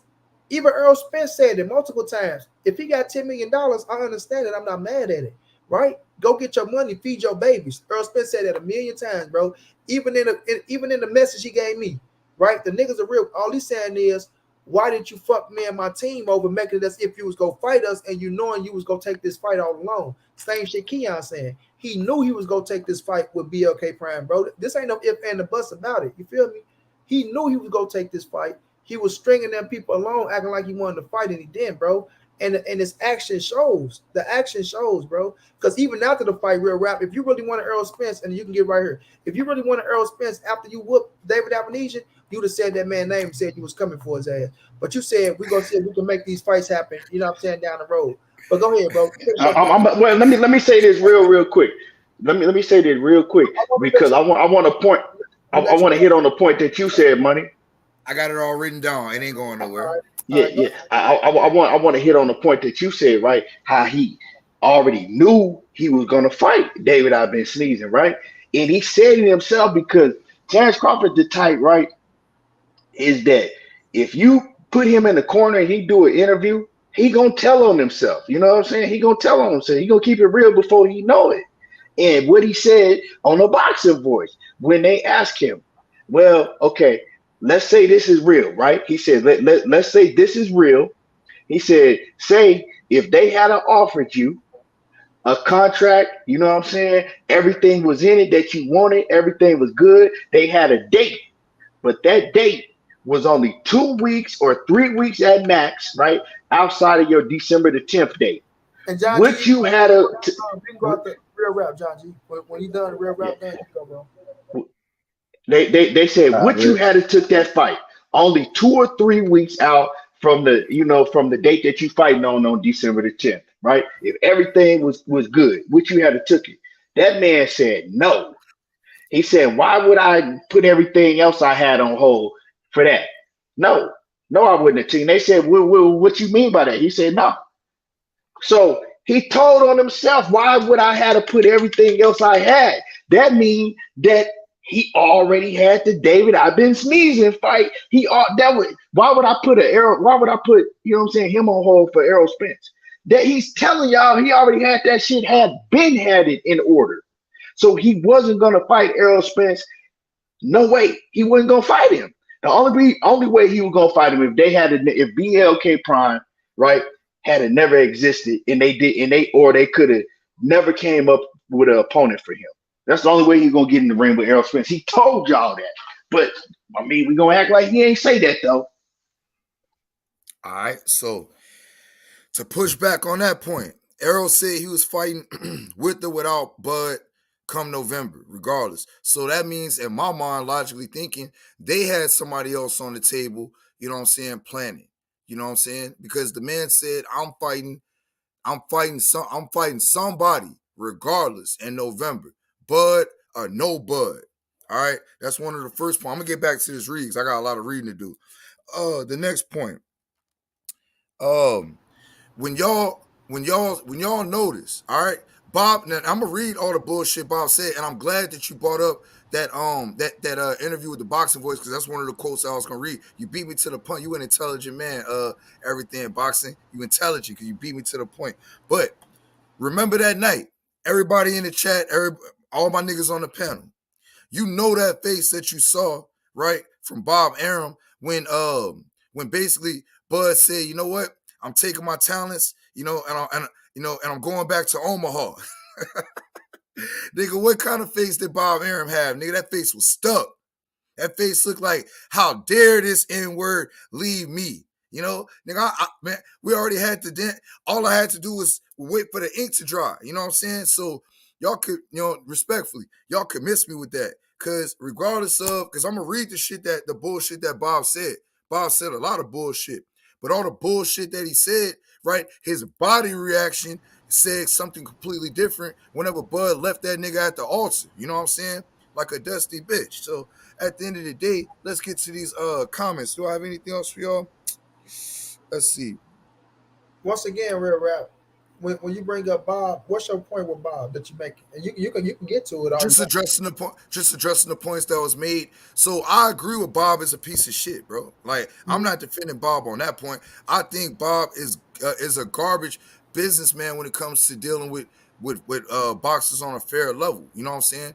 And at the end of the day, I personally believe that Bud got over on Bob with the guaranteed and the way that he set up his contract. Um, with for me, I just want to get to some of these quotes so I could like bring my thing home because I got quotes from him and I got quotes from Bud. So we don't make this too long. So once again, just for context, Bob said, "Well, Terence Crawford, I think, is clearly one of the best fighters in the world today. He's tremendously skilled. Unfortunately, he hasn't shown to be a fighter who's been a draw on pay-per-view for whatever reason. That's y'all's point. All right, I'm genuine with the shit. So we put him in the best fights we can. Unfortunately, we've lost money on every fight that he's done, and he keeps insisting. I can understand his viewpoint. Quote, I'm the best. I should get paid like the best. So if somebody's willing to come up and put the money up that Crawford is demanding, he should do a fight for some other promoter if he's gonna make more money. All right. Now, my brother, everything loves boxing said, or pardon me, it might have been Monty. When Tank left and Canelo left, everybody was quick to go get him. I'm not even gonna get deep on that. I respect that you put that up. The thing with this is, I'm not gonna try to act like Bud is a major draw. I don't believe none of these niggas are major draws. You know what I'm saying? I think Errol does well for being in his hometown in Texas. But in the grand scheme, the masses don't know these niggas, bro. So when you look at all-time pay-per-view numbers, bro, niggas in today's time have completely changed the paradigm as to what's successful. My nigga, when has a million view buy not been the standard? You know what I'm saying? Fuck this little 250,000, 200,000, No. We can't say that real rap. We No, see. that's what I'm no. I I know, hold no. but when Go you ahead, say that, though, because I hold to a standard. all right, and I got your step. My thing is right. We know what the standard is. The Floyd Mayweather hold 4 fucking records. I always talk about the records. My thing is this: even though we just can't say fuck it. Hold on, not to cut you off. Per capita is still Muhammad Ali, my nigga. Yeah, Like but once know you do the right. But my thing is what you're saying. But because when you say fuck it, you still can't disregard that if that man sold more than you, that man deserved more than you, right? If you on the block, if Keon just made $1 million on the block, Real Rap hit the block and Real Rap makes 200,000, and I hit the block and I make 50,000, I can't say fuck Real Rap because he made 200,000 because guess what? Keon made $1 million, nigga. So just because you made 200,000, we can't say fuck that. No, I'm not saying fuck the man. I'm saying when was the last time we had somebody go over 1 million pay-per-view buys in boxing? And I'm not talking about their celebrity shit. Let me let Real Rap finish though, because he want to make his point. But I just want to bring that because I don't want to get lost in the sauce. Let me address that too. Yeah, that Canelo ain't even do over 1 million. Hey, that got to do with today's economy too, bro. Hey, and fire sticks. Not well. Okay, no, he made the good point on fire sticks. I'll give you that. But my nigga, the like y'all hardcore boxing fans, I move around. There's other things that I watch. You know what I'm saying? I don't just do the boxing. But in y'all's mind, you know what I'm saying? Because y'all got a hardcore boxing perspective, I look at it from the macro perspective. My nigga, boxing ain't the number one. So don't nobody outside look at how and I'm not a fan of USC. I don't watch that shit. But I understand that, the paradigm of what they do, there's more excitement created with that. You know what I'm saying? Even though they don't make the money, there's more viewership due to the UFC, due to how they treat their paradigm, right? With the paradigm of today's boxing is garbage. I'm not shitting on the individual boxer. I'm shitting on the paradigm as how the fans have allowed this shit to go down. Because just you hardcore boxing fans that still buy these garbage ass fights, that still follow these garbage ass narratives, and that's why these niggas are allowed to fight once a fucking year to be fucking divas, my nigga. Straight up divas. Now, I'm gonna keep reading, all right, and I'm gonna address points because we're gonna walk. He said we're really at the limit of what we can pay him, and maybe somebody will pay him more and will be able to make a profit. Which obviously it's a business, and so be it. I have never had an adverse reaction to a fighter who is a contractual free agent. what Terence is, who looks for a better opportunity and more money to fight for another promotional company. I think that's fine. That's totally legitimate. That's business. That happens all in sports. I agree, Bob. Quote, what I don't like in the sport is fighters who are under contract who go through legal misoginations trying to break the contract. But Terence hasn't done that, right? And I'm going to get Terence's quotes. Terence has lived up to the contract with us. We've lived up to our contract with Terence. And if he can make more money, that was a lie, Bob. But anyway, if we can make more money, if he, pardon me, can make more money with somebody else, some other company from what we're, pardon me, if he can make more money from somebody else, some other company from what we're paying, willing to pay him, he should take it. He'd be a fool not to. That's Bob's quote. So once again, oh, fuck, I'm not even done. My bad. I still got Bud shit to read. All right, so on Bud, I'm going to address my thing with Bob once I get done with Bud so I can hurry up and get through this. Crawford told the host, so I'm talking about the everything, so everything loves boxing point, the boxing voice, bro. That's why I say you good at what you do. Crawford told the host that he wished Errol had come to him and not gone public and defended his rep, maintaining that he does the best numbers of anyone at Top Rank. Are we gonna not forget that? What wasn't this nigga fighting on ESPN 2? You know what I'm saying? What type of numbers, if we being honest, what type of numbers was he getting on ESPN? ESPN Plus. My ESPN Plus. Yeah, not that 2 Plus. Go ahead, bro. Well, this is the thing. You let him put you on ESPN Plus. See, this is the thing. Now, when see, you want to sit up here, you go blame Bob for his situation. No. He went on that himself. So if you let Bob put you on ESPN Plus and you let him have one of your pay-per-views on ESPN Plus, you blame yourself, bro. You feel me? You blame yourself. That's on you for letting that man take you to ESPN Plus when this app just started out and things of that nature. You can't. That's why I say, if it was Al Heyman, it'd have been a different situation. But you went over there to Bob and you was okay with that because when you say, "Oh, Crawford said he wished Bob would have came to him," right after that, Crawford and Bo Max sat right on the stage and said, "Oh well, Bob did everything he had to do, and that's just Bob being Bob, and Bob is great." And they praised Bob motherfucking dirty draws. You understand what I'm saying? Right after that. So if you come back and say, "Oh, a man did me wrong and did me dirty," and your sister come out and dog out Bob Erm, and you come out and praise Bob Erm, then come on now. What we talking? Well, look, I'm gonna tell you why, and that's part of the quote. That's the part that I'm trying to find. So look, because what you said about the like the post, all those points are on point. There's a quote in here where he says why, and I should have grabbed it while you was talking, but I'm gonna find it. Basically, he said why would I denigrate Bob? You know what I'm saying, or the Top Rank, not just Bob, who put me in position. I'm about to get his quote. Hold on. Well, who put you in position when he just kick you up the ass and say he could have built a house in Beverly Hills on the money he lost on you. I agree, but look, if he lose you, come on. All that shit is fair. I'm trying to find the quote so I can get it direct. The Queen Shayna said it. Even after all that, you turn around and try to sue the man. I'm just trying to see the way he going. Like what's I'm trying to see him wrap it up where he going with this. That's why I've been quiet. Yeah. Well, I mean, I'm letting people interject too, though. You know what I'm saying? No, so I get you. But I get what you're saying. When you rapping out with Bob, you rapping out with Terence Boyd Crawford. That's what I'm saying. I don't know if you're trying to make a case for Terence Boyd Crawford or no. I'm trying to keep it fair down. I'm trying to keep it fair down the line because like we were already making the Al Heyman case. I don't fuck with the Al Heyman paradigm. But what I'm showing want to show that how Bob Erm is a snake and how he's not a good promoter towards Terence. Not just that. Like Bud got to take responsibility for what Bud did. My thing is this, bro, because I'm calling a spade a spade. All right, just like let me cook on this point. And I was trying to find a quote, but fuck it, I'm gonna just cook. I'm gonna cook without it. So the thing is this, bro. The whole thing with Bob, and I'm gonna look for it as I'm talking, fuck, because I need that quote. The whole thing with Bob and the Bud situation, right, is that when I look at it, you know, in comparison with Errol, because this, like, the point that I'm making is the business aspect.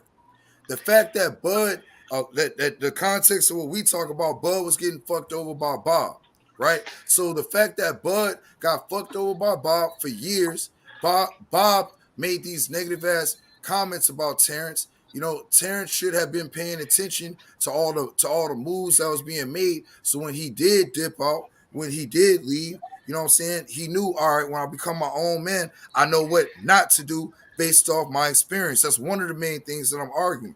The other thing is this. They were talking about the Pacquiao fight. I'm not really worried about that. All right, so let me get down to this one.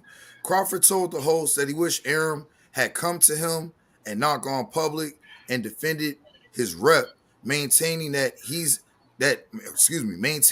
does the best numbers of anyone at Top Rank, referring to unnamed prima donnas.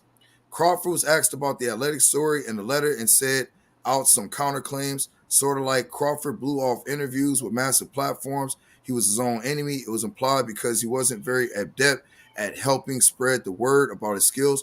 Crawford feels that since Errol is the promoter, that's his job. And if that's how Bud feels, and if that's what he said, then Bud's wrong for allowing Errol to do all the promoting. I'll call Bud out on that.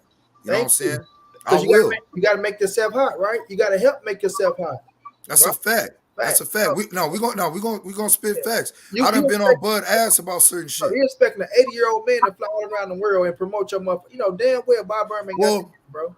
Well, hold on. Well, this is what I am expecting. This 80-year-old man who's been in boxing since the late 50s, early 60s, you should have connections around the world to promote the man. Why doesn't the man have flyers? Why if you're on ESPN Plus, why aren't you getting more interviews with Max Kellerman? You know he turned down interviews. You know Bob came out and said his interviews that Terence Bud Crawford didn't fulfill. This is my thing. Coming out doing those interviews, right? Okay, this is where I disagree though, Monty. Because look, once he left, my nigga, I can count at least 6-7 interviews that the nigga did for this whole Spence shit by himself on little platforms. That's when nigga was coming up on him. He didn't even want to talk about Spence. He did more interviews on this motherfucking David Avenue and shit, and it turned out to be about Errol Spence. Yeah, it was damage control. It was David Avenesian interviews because that's the fight that he had, and it turned out because everybody wanted to see him fight Errol Spence, and it turned out to be about Errol. Go look at every interview that he did when he left. When he left the fight on the table and he sat with David Avenesian. Those interviews was to promote David Avenesian, but he talked about Errol Spence in every interview. All right, so look, this is the quote that I was looking for, and I'm gonna address that. Quote, this is Terence. We may have had a disagreement right now. We may have had a disagreement. Right now, we're going through some trials and tribulations, and we're going to get it figured out. It's before he left Bob. This is what he was saying before he left. Kissing his ass, right? Right, but watch what he said though. I respect what he said. I'm gonna double down on it. Crawford said, but because I do business, my nigga, and in business you gotta use tact, you gotta be cordial, because you don't want to burn certain Brit. Now he burnt it after the fact. You got one fight left, bro. You got one. I don't believe so. No. When all that was happening, he had one fight left. Oh, okay. You talking about contractor? Okay, so look, I feel you on that. So look, we may have had a disagreement. Right now, we're going through some trials and tribulations, and we are going to get it figured out. Crawford said, but at the same time, I cannot bash Bob Arum and Top Rank. I cannot do that because without them, they gave me the opportunities to accomplish everything I accomplished in my career. So I can't sit there and bash Bob Arum and Top Rank when I know deep down in my heart, he really is a good dude, and he really did everything that is possible in his will to get these fights I'm asking for. The last part is disingenuous. That's cap, bud. That's cap like a motherfucker. The last 2 lines I read. But before that, you just said he had one fight left. So when you in contract, right, whether the military, whether real business, the business world, right, if you in contract and you smart, you not going to shit on your business partner. Or in Bud's situation, you not going to shit on your boss. Right? Nobody's going to do that has a forward-thinking mind. That's why I respect what he said, and I can still call cap on what he said. So with all that being said, my nigga, all right, like I blame not only these promoters, at times I blame both these motherfucking fighters because once again, back to the point, Errol said regardless of what the fuck happens, I'm fighting in November. All right, we didn't get that fight, obviously. All right, I'm not being petty, but the man said he would never fight Keith. All right, so that's how I know he's not really in control of his career. I ain't gonna use the boss term. But let me tell you how he's in control of his career, bro. Because when you just said a prayer, he said, regardless of what's going on, I'm fighting in November. Guess who they want him to fight in November? If people keep wanting to say, "Oh, well, he got this fight set up, this fight set up, this fight set up," right? He still pushed that bitch to the next year because he said, and he said it out his own mouth, right? Make this shit happen with Terence Crawford, and if we got to make it go into next year, because me and Crawford, both of us are on board. Just because that's my next point. Go ahead. They didn't know shit about the BLK Prime shit. So what Errol was saying was, you know what? I'm willing to let my November 19th date pass me by as long as I fight Terence Crawford early 2023, and it was the same as December, bro. Early 2023, meaning January, it's the same as December, fam. As long as I fight Terence Crawford, because he said I ain't got nowhere else to go. He ain't got nowhere else to go, right? Because he did. That's why I say they never knew about BLK Prime, so he's like, fuck it. Both our ass back in the corner with one another. So as long as I'm fighting him, I'm willing to let my November 19th date pass. When Terence Crawford went and signed, that's when Errol got pissed off. Like, well, nigga, I could have been fighting in November because you already knew you was gonna take this shit. You feel me? You already knew you was gonna take it, so I could have still been having my fight double down on, and you fucked us over, and you had my team thinking that you was gonna sign that motherfucking contract because you asked for what you asked for. We gave you what you asked for, and you still took off and went and signed a motherfucking fight with motherfucking BLK Prime, bro. So when you shake your head, I don't know what you're shaking your head for, fam. Because I disagree. Because, all right, according to Blue Blood, all right, the last contract that they sent was 2023. They never intended to make the fucking fight this year, fam. According to my man Blue Blood. So okay, so what did Steven Espinoza say? What did Steven Espinoza say? You can go, John. You tell me what Steven Espinoza said. Steven Espinoza said they could have fought in 2022, right? They did their thing to make it happen with Terence Crawford, but Bud Crawford was being so fucking stubborn. He kept adding shit, bro. Right? So when we say 2023, my boy, we talking about January of 2023. How far is that from December 10th, bro? Less than a month. Okay, so you telling me we're making this fight happen with both of y'all getting no guarantees, and we trying to do the best we can do with the promotion to get the best promotion up out of this shit so y'all can make the biggest dollar that y'all can make. You can't wait an extra 20 days to make this fight happen? Come on, bro. You got to make that make sense. When people say, well, when people say, oh, 2023, they stretch it out real rough as they talk about April or June. No, they talking about January of 2023. You fought December the 10th. That's just to give us time to put down a good promotion, right? Let's go to this city, this city, this city. That's why Errol said, yes, we was going to do a 3-city press tour. A 3-city press tour to get the best out of to get the best promotion that we can get to make the most money that we can make. You know what I'm saying? It ain't like they were trying to push this shit all the way to no goddamn May or June and shit like that. They had it set for January, right? And Bud still turned down the shit. So let's not make it like, 20 extra days would have killed that nigga, bro. And if he wanted to fight 3 times, if he still wanted to get 3 scraps in, he could have fought in January, he could have fought in the summertime, he could have fought in the motherfucking fall time because Bud is his own boss and he's not on no schedule with no nigga. So that January date was right there for him, bro, and he could have made that shit happen. He didn't want the smoke, bro. He wanted to, and listen, he wanted the $10 million. And what? Listen, I got the receipt from Errol Spence. If he wanted the $10 million, I'm okay with that, bro.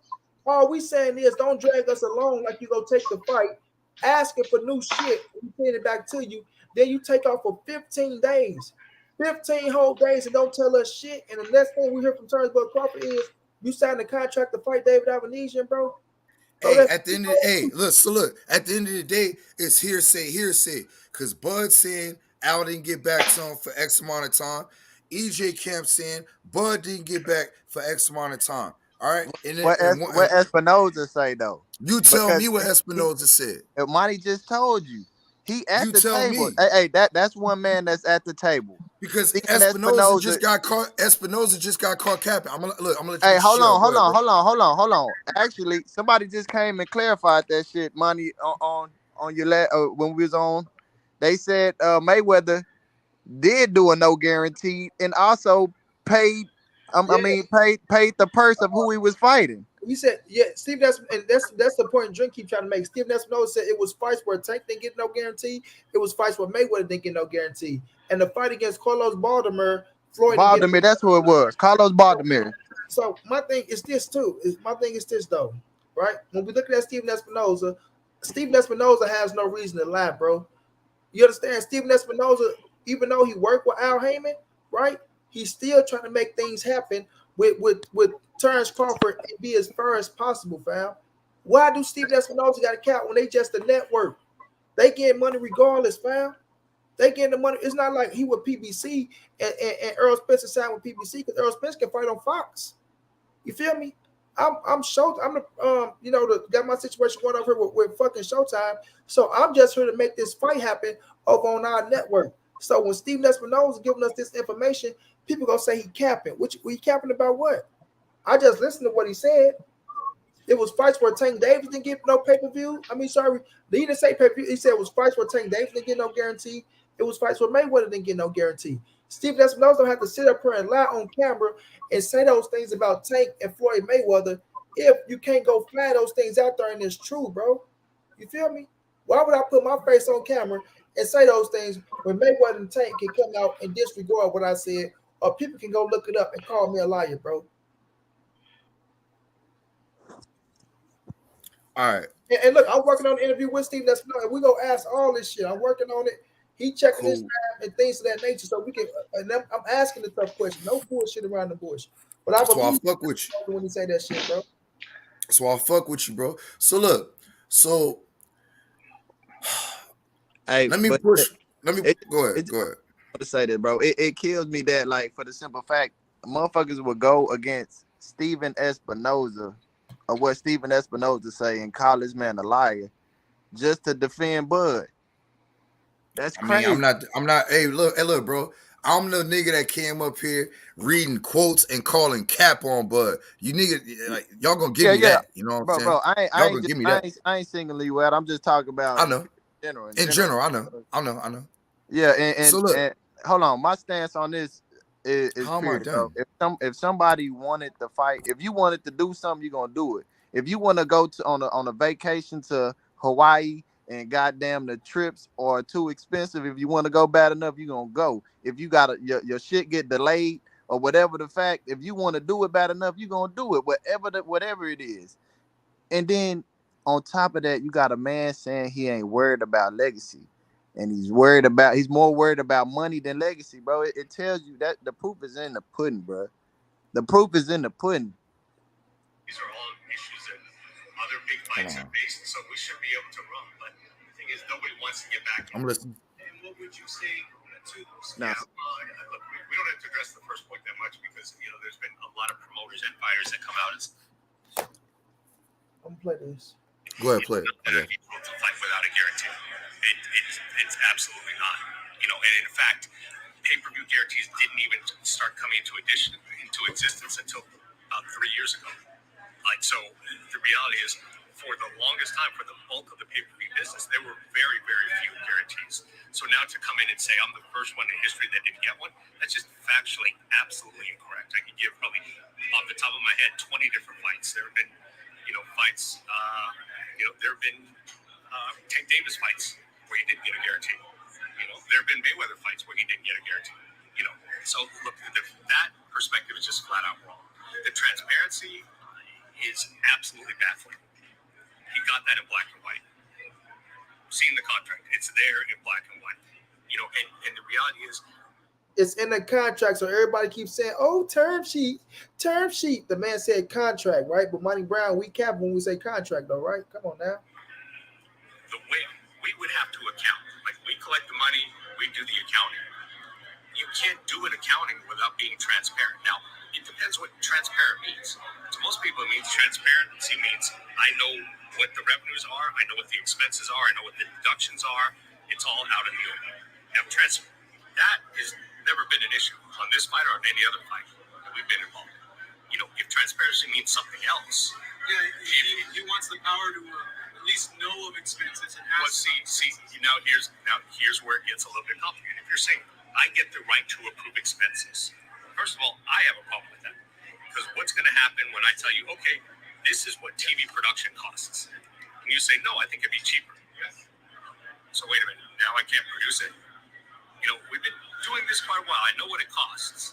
And so if it costs pretty much the same as it does for other big pay-per-views, there's an industry standard.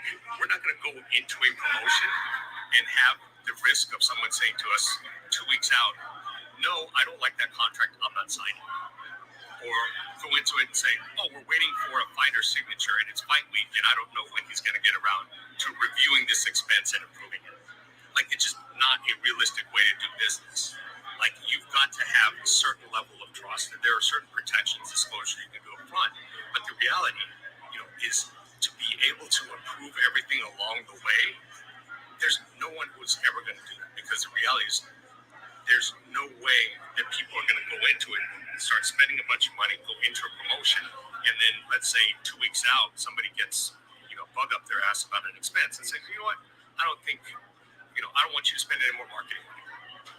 Like, who's going to go into a deal where you are at someone else's mercy until the very last second?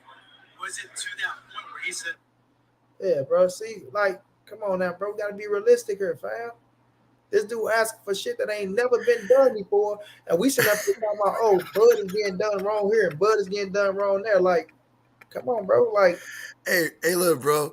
I love your chat, bro. You got like one of the pettiest chats on YouTube, man. Y'all niggas in the chat petty. I'm petty Pendergrass, all right. But you one thing I always niggas. say, what I always say, bro, when you're on the panel, you can't worry about No. Because I'm interacting. I'm interacting with y'all. I'm interacting with them, bro. I could do two things at once. Yeah, but at the same I time, could going. you still go miss out on what we're doing. And No. I'm not. I'm listening. So look, I agree, bro. Look, I know from watching old time fights of what Jack Johnson, or not Jack Johnson, what Joe Louis had to give up. You know what I'm saying, to get certain fights. That man had to give up a lifetime purse, bro. You know what I'm saying? So I understand how fucked up boxing can be, right? I didn't miss no points, nigga. I'm listening, my nigga. Nigga, I'm not the average motherfucking Buzz supporter. Nigga, we taking notes over here. But all right, but still, bro, when it come down to this situation, fam, being not I just want to move forward with it. All right, but my thing is, if we gonna be realistic, we gotta be. You quoted a lot of things with Bud and Bob Arum, right? That's Bud and Bob Arum business. That just shows that he had trust issues coming up out of that situation. And for us to say that he is his own boss because he get to negotiate one fight on his own now, so now he motherfucking King Joffrey Joe when it comes to negotiations and shit like that. Nah, bro, we can't give him that much credit, fam. When it comes to this situation, him with Errol Spence, him being in a position, because this is the realest we ever been to the fight. Regardless of what motherfuckers want to say, 5 years, he been ducking this, that, and the third. If he been wanting this fight so bad as people trying to make it out to be 5 years and all this shit, fam, if you come out and you telling people that you agreed to everything, oh, I agreed to everything. I agreed to no guarantee. And then he lied on that behalf because he talked like he was the only one that was getting a no guarantee. He didn't even mention that him and Errol Spence was getting no guarantee up front, right? He could have kept that shit 100, right? To where I was even talking to Bomac like, Bomac, if Errol Spence getting a guarantee, then Bud ain't, that's bullshit. Both of y'all was getting a no guarantee, bro. You feel me? So it's nothing to be talked about on that behalf. When people keep talking about, oh, he got lowballed and all this, you can't say that he got lowballed if he didn't go out there and make the fight happen, right? If you didn't go make the fight happen to see what the fight generated, how much I get, and things of that nature. We know it was one man that really agreed to everything, and that was Errol Spence, because Terence Crawford didn't sign shit. So you couldn't agree to everything if you didn't sign shit and got the fight on and seen what was going to play out. This motherfucker could have been the biggest fight. You could have generated this, that, and the third. We don't know. We just don't know, fam, because he didn't sign shit to make the fight happen. So, we can't go on and on about Terence Crawford and him getting treated wrong and all this shit. If he got, listen, I'll say the same thing. If you went and got you $10 million to knock out the Joe Blow motherfucker that you know is going to knock out, kudos to you. Right now, where we at now, because I'm going to stay on the now. Where we at now is we see Errol Spence would have a fight that's going to come up. The only thing people should be telling Errol Spence is don't lose, right? You say you go spin the block. So when you beat this Please spin the block, my nigga.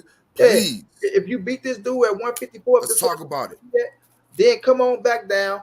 And if you give it like Stephen Espinoza saying, yes, we will go back into negotiation with Terence Bud Crawford, but it got to be a different dynamic. You can't come to the table saying the same shit you said last time and then took off on us now. So right now, if you go do that, it's gonna be a certain time. Then we go get your ass. We go see if you want the fight. If you don't, then we all move on. And this be one of them fights that we never got. Errol Spence relinquished the titles. The up and coming killers at 147, they get the fight for world titles and become a world champion. And Errol Spence started his career at 154, and that's just where we at with it. So, Are y'all gonna hold Errol to the standard, or if he don't come back down to 147 and stay at 154 and drop the belts, are y'all gonna call that man out? Are y'all gonna keep it 100? If Errol come back to the table with Terence Crawford, right, and we see what's going on, you understand what I'm saying? What's going on? Because we see what's going to happen at 154. It looked like if the fight will happen at 154.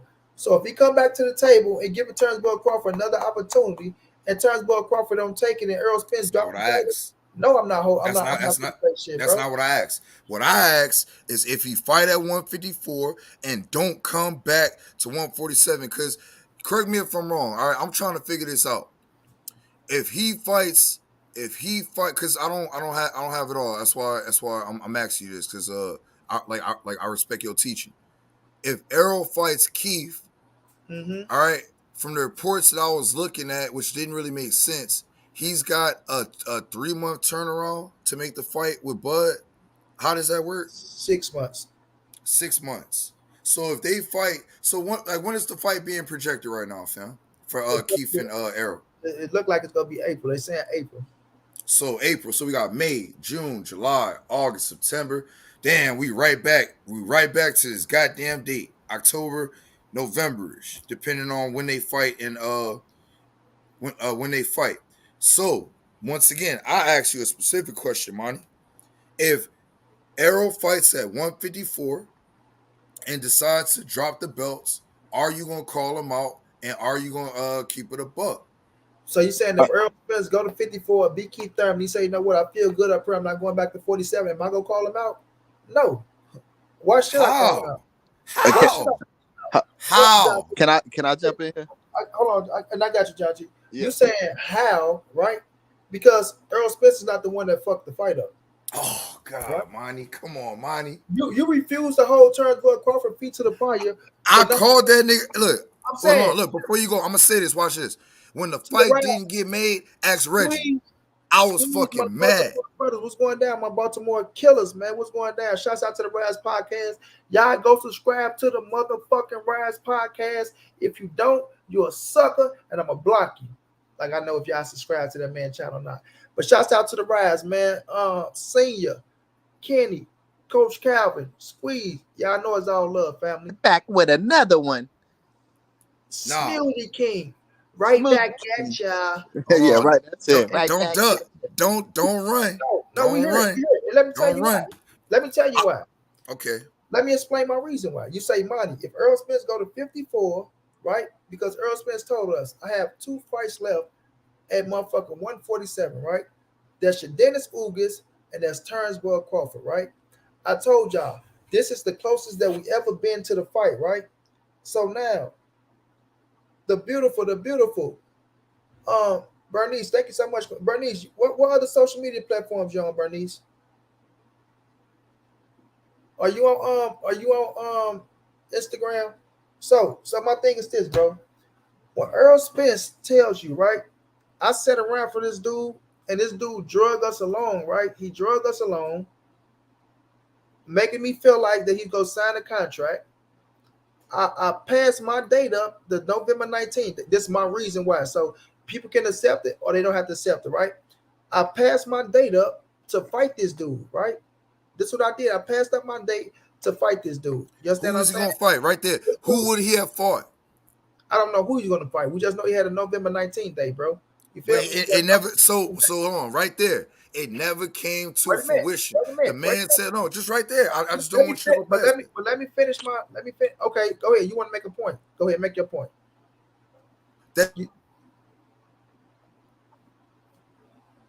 You on mute, bro. Oh, my bad. The man said, "I'm fighting in November, regardless." That is my point. Before we move past that, because that's the 2 things. If you don't call. Now you know I love you, bro. All right, I got mad love for you, bro. Listen, We've been knowing each other over 3 years, dog. Man, but I gotta call you. I gotta call you a capper if you don't call that man to the standard, bro. If you don't hold Errol accountable, that's some capping. Okay, all right. So let me finish my point, John G. You can. Go ahead. So now, when Errol Spence set up here, right, and like I said, he had the November 19th date ready. So when he pushed all that shit to the side because he like, you know what, fuck it. I'm still gonna let my date pass me by, right? feeding my family, just like you got to feed your family, right? So I'm gonna pass up my November 19th date because it's still gonna be me and you in January, right? We still gonna make it happen. And you talking to us like you're gonna agree with us. You telling us, okay, I want this, and I want this, and we give it to you, right? You take off for 15 days on us, and bam, your ass gone. So now I sit back, I'm like, God damn, what the fuck going on? You couldn't tell us that you was doing business with these dudes, this, that, and the third. So you fucking us over. So you made us think you go do all this, right? So now we come to the conclusion to where I'm already done with 147, but I'm giving this fight because I want to be undisputed. I want to give boxing what it deserves, right? And I'm giving you an opportunity at greatness. And because if you beat me at 147, that's the biggest thing you did on your entire fucking career, fam. The biggest thing. So now we sitting up here waiting on you. How could I, hold on, real rap. How can I trust you if I come back to the table, right, and do business with you, and you don't do the same thing when you didn't even have the decency and the courtesy in you to tell us as a man, bro, as a fucking man, that you doing a backdoor deal and you got some more people on the table to where we could have counter offered that. Okay, damn, they giving you 10 million? All right, well, fuck it. Let us give you this, and we still make the fight happen. But you don't have the decency in you to tell us that you're doing a whole nother deal, and we waiting on you, and then we look up, and you sign a whole nother contract, right? You sign a whole nother contract with a motherfucker, and we thinking you doing business with us. That's bad business, bro. That's bad business. So if he go to 154 and he feel like, you know what, bro, I just whooped this nigga's ass here. I feel good in the motherfucker at 54. Man, fuck 47, bro. Man, fuck that shit. That's disingenuous, bro. And I got no. Hold on, let me grab it. No. Hold on, fam. You can go after, bro. No. Let me grab this, bro. Oh man.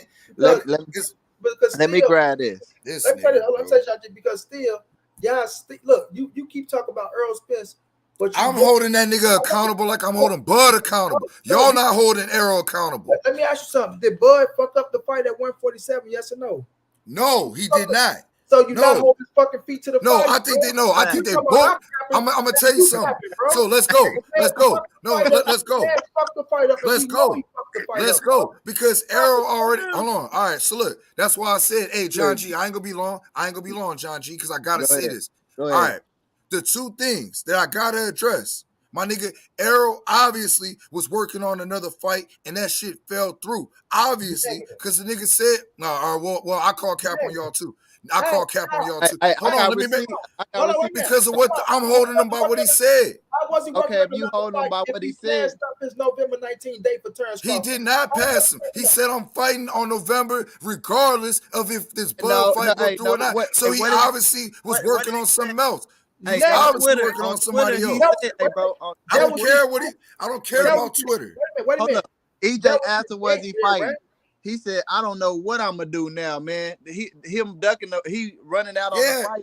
I don't know what I'm gonna do. Because his second fight fell through. Yeah, his backup fell through. No second fight fell through, bro. No, he didn't obviously fell through. Why would he make that statement, bro? How would his second fight fall through? Who gonna turn down the Errol Spence fight? Shit, tell me. I'm not sure. Look. I don't know. But why would the man say I'm fighting? I don't know, my nigga. Shit. I don't know every single motherfucker about it. But this is the thing, though. Hold on, fam. Hold on. My nigga. So the other point, because we gonna come back to this November shit. The other point is that's some cap, bro. If we did all this damn waiting for the because I don't have all the answers. I'm not no Bud fan, my nigga. I'm a Bud supporter. But the thing is this: if you made us wait, both of you niggas made us wait for 5 years, bro. They ain't no side of the street. This nigga a free agent now. This nigga got the belts. This nigga did all the shit that nigga's supposed to do, right? So my thing is, bro, if that nigga fight at 154, dog, and drop the motherfucking belts, that's a motherfucking duck. Because you know why? I called Bud a motherfucking duck when he took the Avenesian fight. I did. I ain't one of these Bud capping ass niggas. I just asked you, did he fuck the fight up? You should have said. I said both these niggas fucked the fight up. Errol ain't fucked the fight up because Errol he did. He did, bro. How can Errol fuck the fight up when he passed his date up? Because if you the man, okay. Errol is the one that accepted no guarantee. Errol is the one that passed up his November 19th date for Terence Crawford. Errol is the one that said, I'm ready to fight this motherfucker, right? Make it happen. Do what you got to do to make it happen, right? So how can he fuck the fight up when he was the one willing to fight this motherfucker? And Terence Crawford, the one that ran out the door, had another fight. Errol Spence ain't have another fight yet. So if Errol Spence, we don't know that, bro. Wait a minute. If Errol Spence was so working on the fucking fight so much, right? He had this fight set up because ain't nobody passing up no Errol Spence fight. If he was working on the fight, bro, that shit would have been signed as soon as Terence Crawford signed the fight with motherfucking David Appalachian, bro. That's my point. Look, you just made. Well, I feel like you made my point. So nobody ducking Errol Spence fight. Facts, right? But why all these niggas ducking Bud? Who ducking? But look, man, I don't even want to get off topic. Nigga, a lot of niggas ducking Bud. I don't even want to get off the topic, bro. But I'm not getting off the topic. Go ahead. Hold on, it, John G. Hold on. Okay, so if it look after Bud had went for David. If EJ would have been like, fuck it, I'm going to 154 right now. I'm dropping the belts. I'm going with 154. Would you would have called him a duck? Say that one more time, fam. After Bud came out and said that he was fighting David, and EJ came out and said, I'm going straight to 154. I'm done trying to make this fight. I'm going 154. Would you call him a duck? Are you saying I'm done with the fight? Like we ain't like I'm not coming back to 150. I'm not coming back to 147. Yeah, I'm not going back to 147. I'm going up to 154. Would you would have called him a duck? Yeah, because he dropped the belts to do it. Yeah, I call both them niggas out. I try to be fair with both, bro. Honestly, go ahead. So with him with Bud not making the fight and just running out on the fight, you expected EJ just to stand there and wait for him to come back. All right, so let's answer that. So when I first, now I'm talking about in real time. Now I done got more information now, so I don't think it was a duck like I first did because I got more information. But at the time when the information was coming, yes, I'm on record. I'm on Reggie channel, Reggie Owens, suits my brother, calling that nigga a duck. I was mad as fuck because I'm like, yeah, we ain't never gonna get this fight now. That's why I was calling him a duck. But if the possibility of the fight at that time, in the moment of the context when the reports was coming out, if the fight was still on the table, then I would be like, fuck it. The nigga just getting his bag.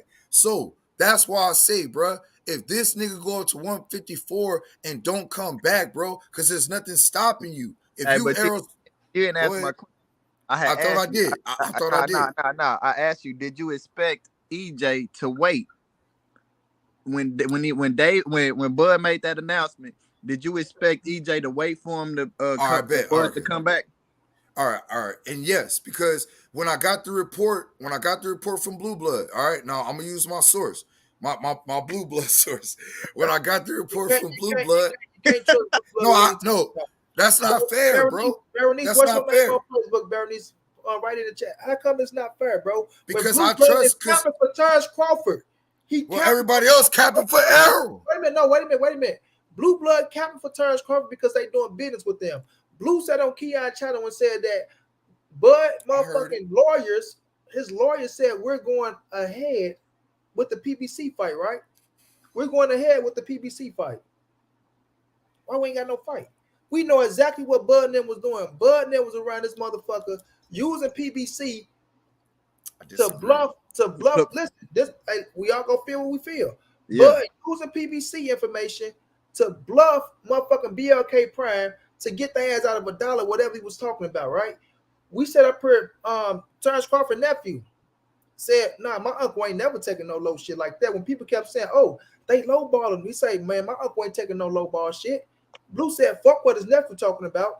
I talked to his lawyers. His lawyers told us that we're going ahead with the PBC deal, right? Steven Espinosa tell us we doing business with fucking Terence Crawford, and he taking, weeks and weeks to get back at us. Blue Blood said, oh, well, he was taking weeks to get back at us because he's sitting over there doing business with them, right? And saying disregarding these dudes, bro. So he knew what he was doing all along, fam. We can't sit up here and just try to, oh, well, Bud wasn't ducking this, he wasn't doing that. When you supposed to be doing, listen, would you yourself, real rap, as a man, bro, if you was doing business with me and you doing business with John G, would you take it up on yourself, right? Because he want transparency.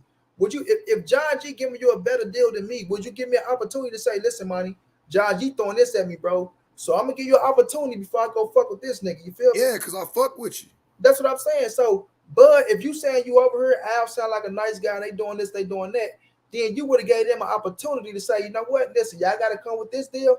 Otherwise, I'm finna take this shit. You never told these people that you're doing business with them, but you're telling these people all the business you're doing with PBC. Come on, bro. It's obvious. And that's the point right there. It's obvious you want to do business with them more, fam. But look, that's the point that we made 30, 40 minutes ago. See, no matter where y'all go, all right, none of you niggas gonna beat me on the point because we always gonna be at a stalemate because it's some he say, she say shit. Ain't no stalemate shit. No, it's some stalemate, my nigga. Because look, at the end of the day, I could concede to a certain point. No, I can hold on. But one person saying, look, Al Heyman didn't talk to me for X amount of time. PBC saying, Bud didn't talk to us for X amount of time. But what I do have, once again, going back to January, anything we offer Bud from Tim Brown, anything we offer Bud is going to be considered disrespect. So you knew that you was coming to the business with disingenuous energy because you really don't want to see your boy get the fuck beat down. Now, go ahead. Let me say this. Now you're making an excuse because now you want to say I'm not making no. I'm keeping it a buck, bro. I'm keeping it down the middle. Bro. Ain't no excuses. No, you know. Wait, hold on.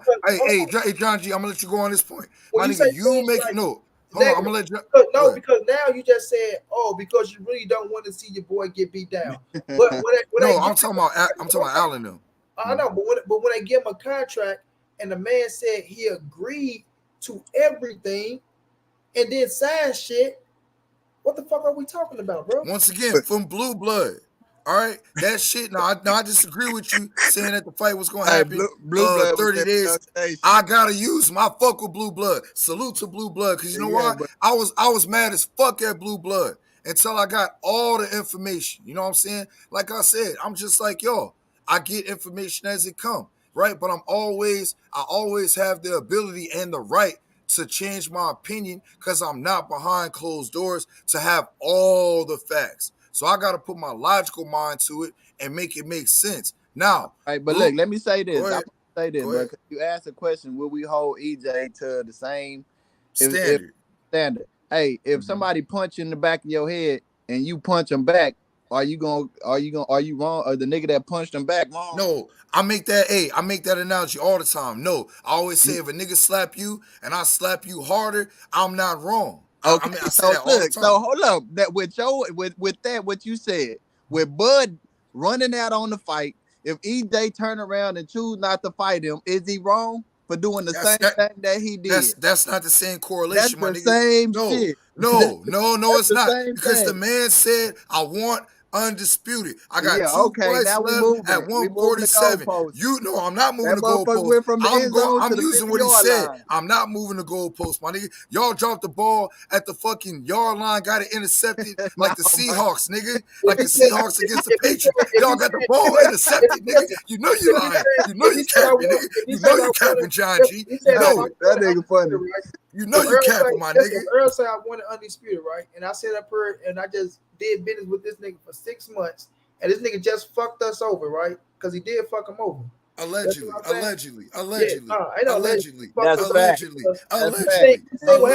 That ain't facts. Espinosa ain't gonna say if it wasn't. So why? Hold on, real rap. So if he didn't fuck these people over, why take these people contract and hold it for 15 days? Don't give them no answer back, bro. All right, I'm gonna answer that. If Bud fucked them over, why is Espinosa still given the possibility to do business again with Bud after Errol fight? EJ want the fight. That's simple. No, he don't want the fight. EJ want to be undisputed. That's all he ever wants. Allegedly. Because we all understand when it comes to business, right? You have to take the emotions out of it, fam. You understand? The Godfather, they killed his son. What do you say? We have to put that to the side because the business, we want shit to work out right? So we got to understand, like, okay, we can't get emotional over the situation, right? It just comes down to the point is, do Errol Spence want to do this shit? Or if he don't, it comes down to what Errol Spence want. Yes, like Stephen Espinosa say yes, we can still sit down and get the deal done because it make good business sense. But we have to come to the table and he have to come with a different dynamic, bro. You can't come to the table with the same shit that you was talking about at first, right? You can't come there talking about, oh, well, I need transparency and I need to be the one to sign off on X, Y, Z. Because now we're just picking back up on the bullshit and you just showed us what bullshit you can pull on us. You pulling the wool over our eyes, and you doing business with us until you find some other shit. This just what they can be thinking, right? You pulling the wool over our eyes. You doing business with us once again, right? And now we don't know if you talking to a motherfucker behind our back. We have to take all this into consideration.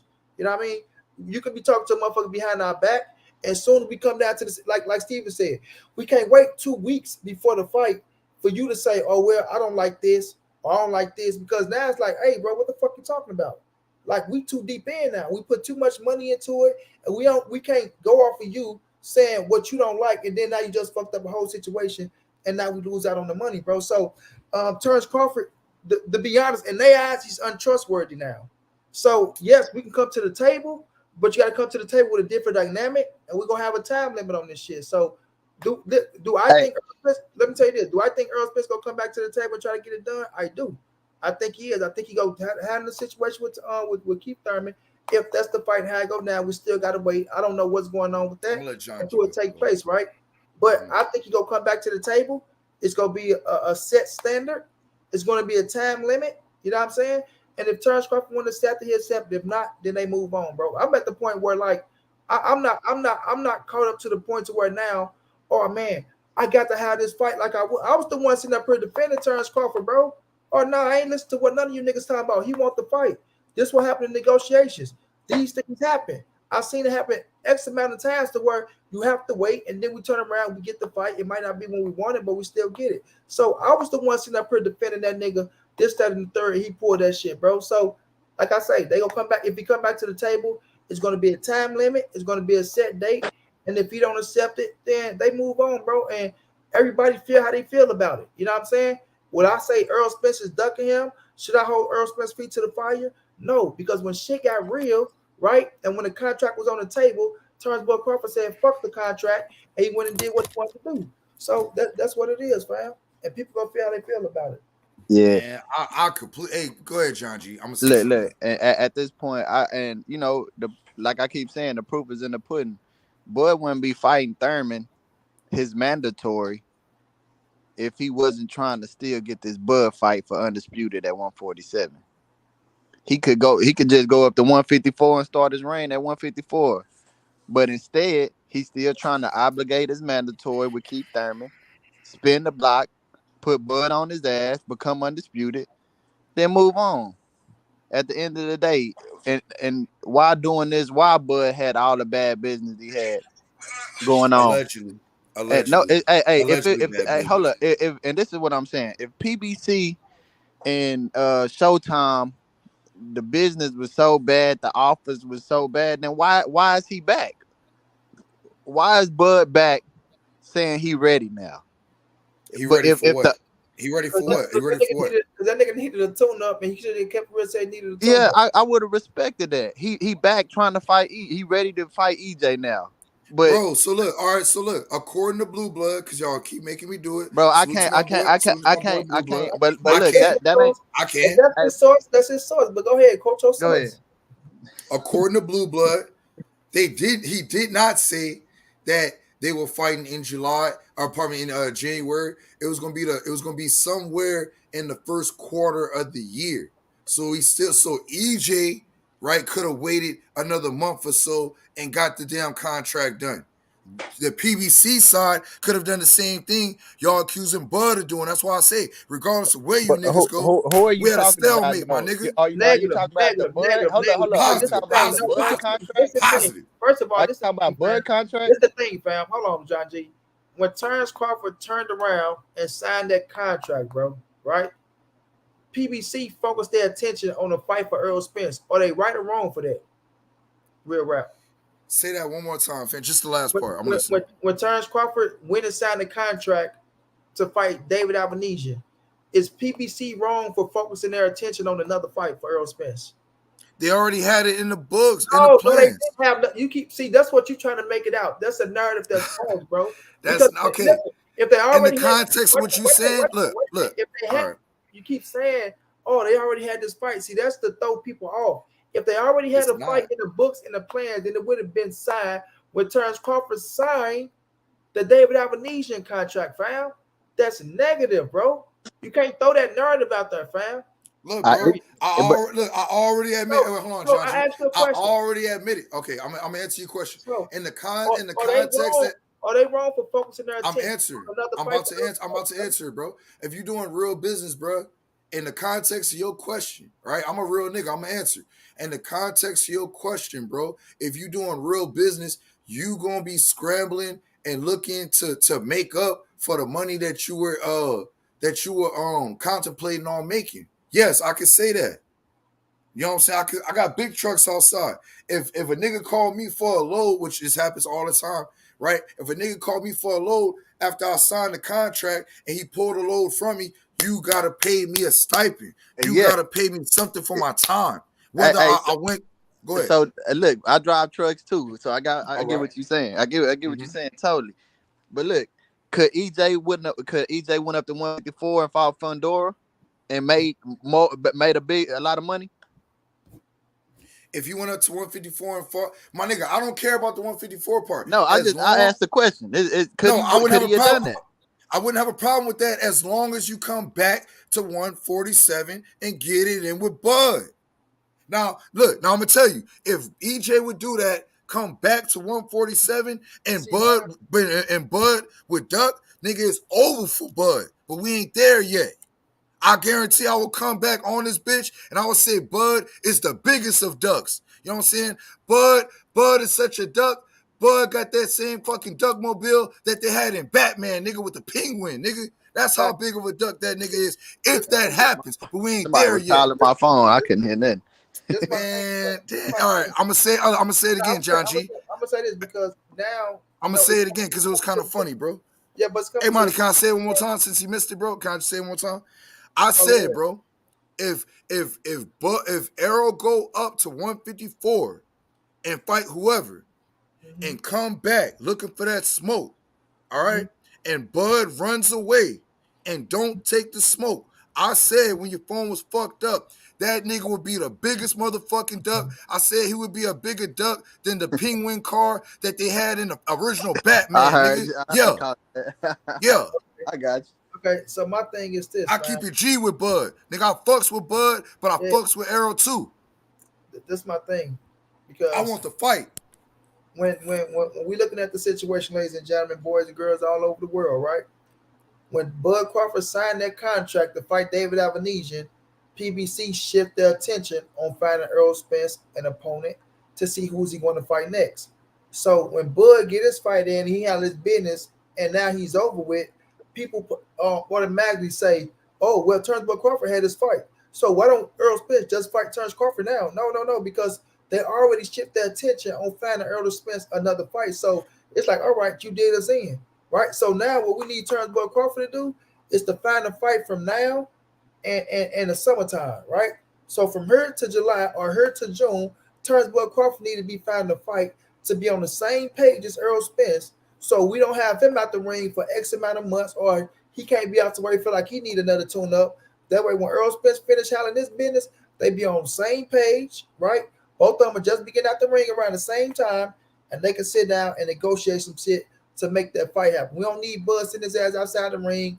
Now he talking about this and talking about that. Oh, man, yeah, I want to fight, but I need to get another fight. Or people saying, oh, well, he's been out to fight for so long, and they trying to age him out and all this bullshit that people be saying. You know what I'm saying? So at the end of the day, we will see what happened once Errol Spence take on his next opponent, and when that's over with, and then we go see if Terence Crawford.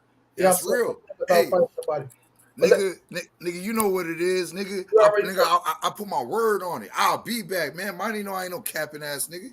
Let me catch this super chat. Kirk McCall say, bro, when EJ come back to make the fight and Bud run out the back door again, they still going to say EJ duck. These Negroes love semantics, money. Oh, man, listen. We going to see what it is. Like I say, we can only wait till one thing happen and then come back and see how shit play out. You feel me?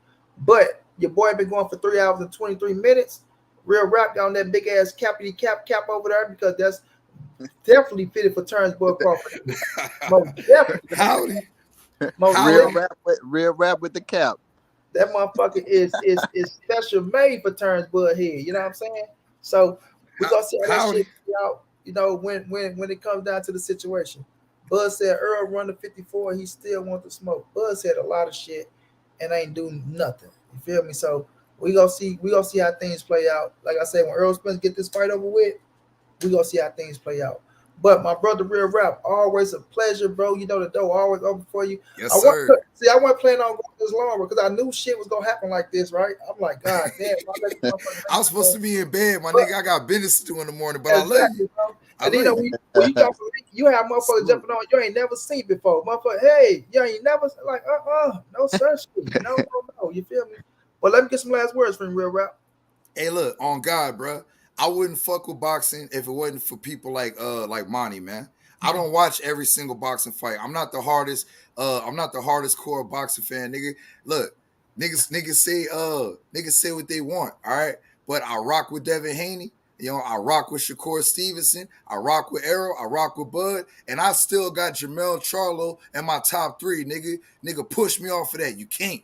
All right. So I rock with who I rock with. It's a lot of other cats I rock with. You know what I'm saying? Frank Martin and, you know, a lot of other cats. Canelo. Tank Davis. Tank. Of course, Tank. You know. Okay. And the reason why I rock with Canelo, because regardless of what you niggas say, all right, the man has fought some of the best. Like, and it's because of blood boxing. You know, I support blood boxing. I support my bro Reggie Owens. And it's because of cats like y'all, bro. And salute to the chat, bro. Hey, it's all love. It's all jokes. It's all respect. I don't take nothing serious. My nigga, even though y'all some capping ass niggas, you know, I don't take nothing serious, you know. Because at the end of the day, I got the biggest cap, nigga. All right? Because I'm that nigga on that nag, nigga. I'm the real Django, nigga. Now, salute to my boy Monty. Nigga, keep it real rap, free real information, bro. You know how I do. Salute to my boy John G. And salute to everything loves boxing. Hell of a conversation, nigga. It's almost 1 in the morning. I'm still talking about these niggas that don't even want to fight. God damn it.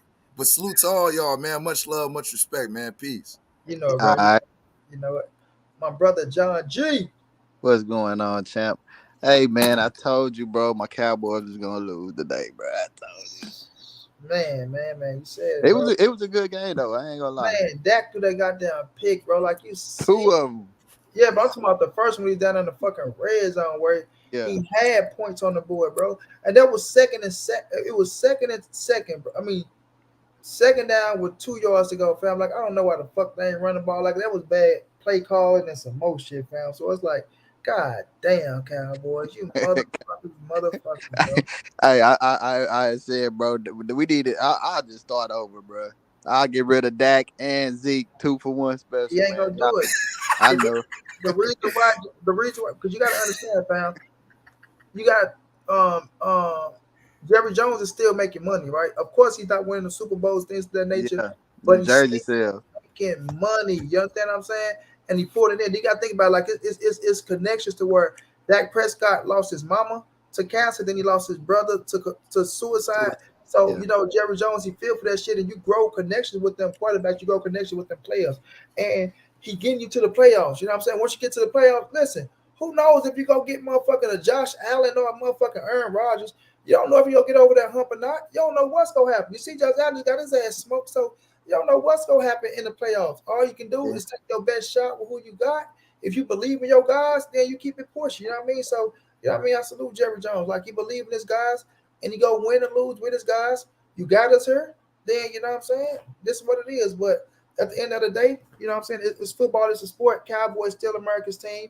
And them motherfuckers, and I bet you that Cowboys and that San Francisco game probably was the most watched game of the whole fucking year. So, you know, we pulling in dollars though. But goddamn, Dak, you dirty motherfucker. You dirty motherfucker. But yeah, Monty, I ain't gonna hold you too long, bro.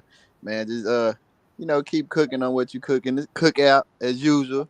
Sunday night cookout as usual. My boy Real Rap. Appreciate you coming on, man. I don't like I say, I don't mind different people's opinions of what they think. I just don't stand for the bullshit.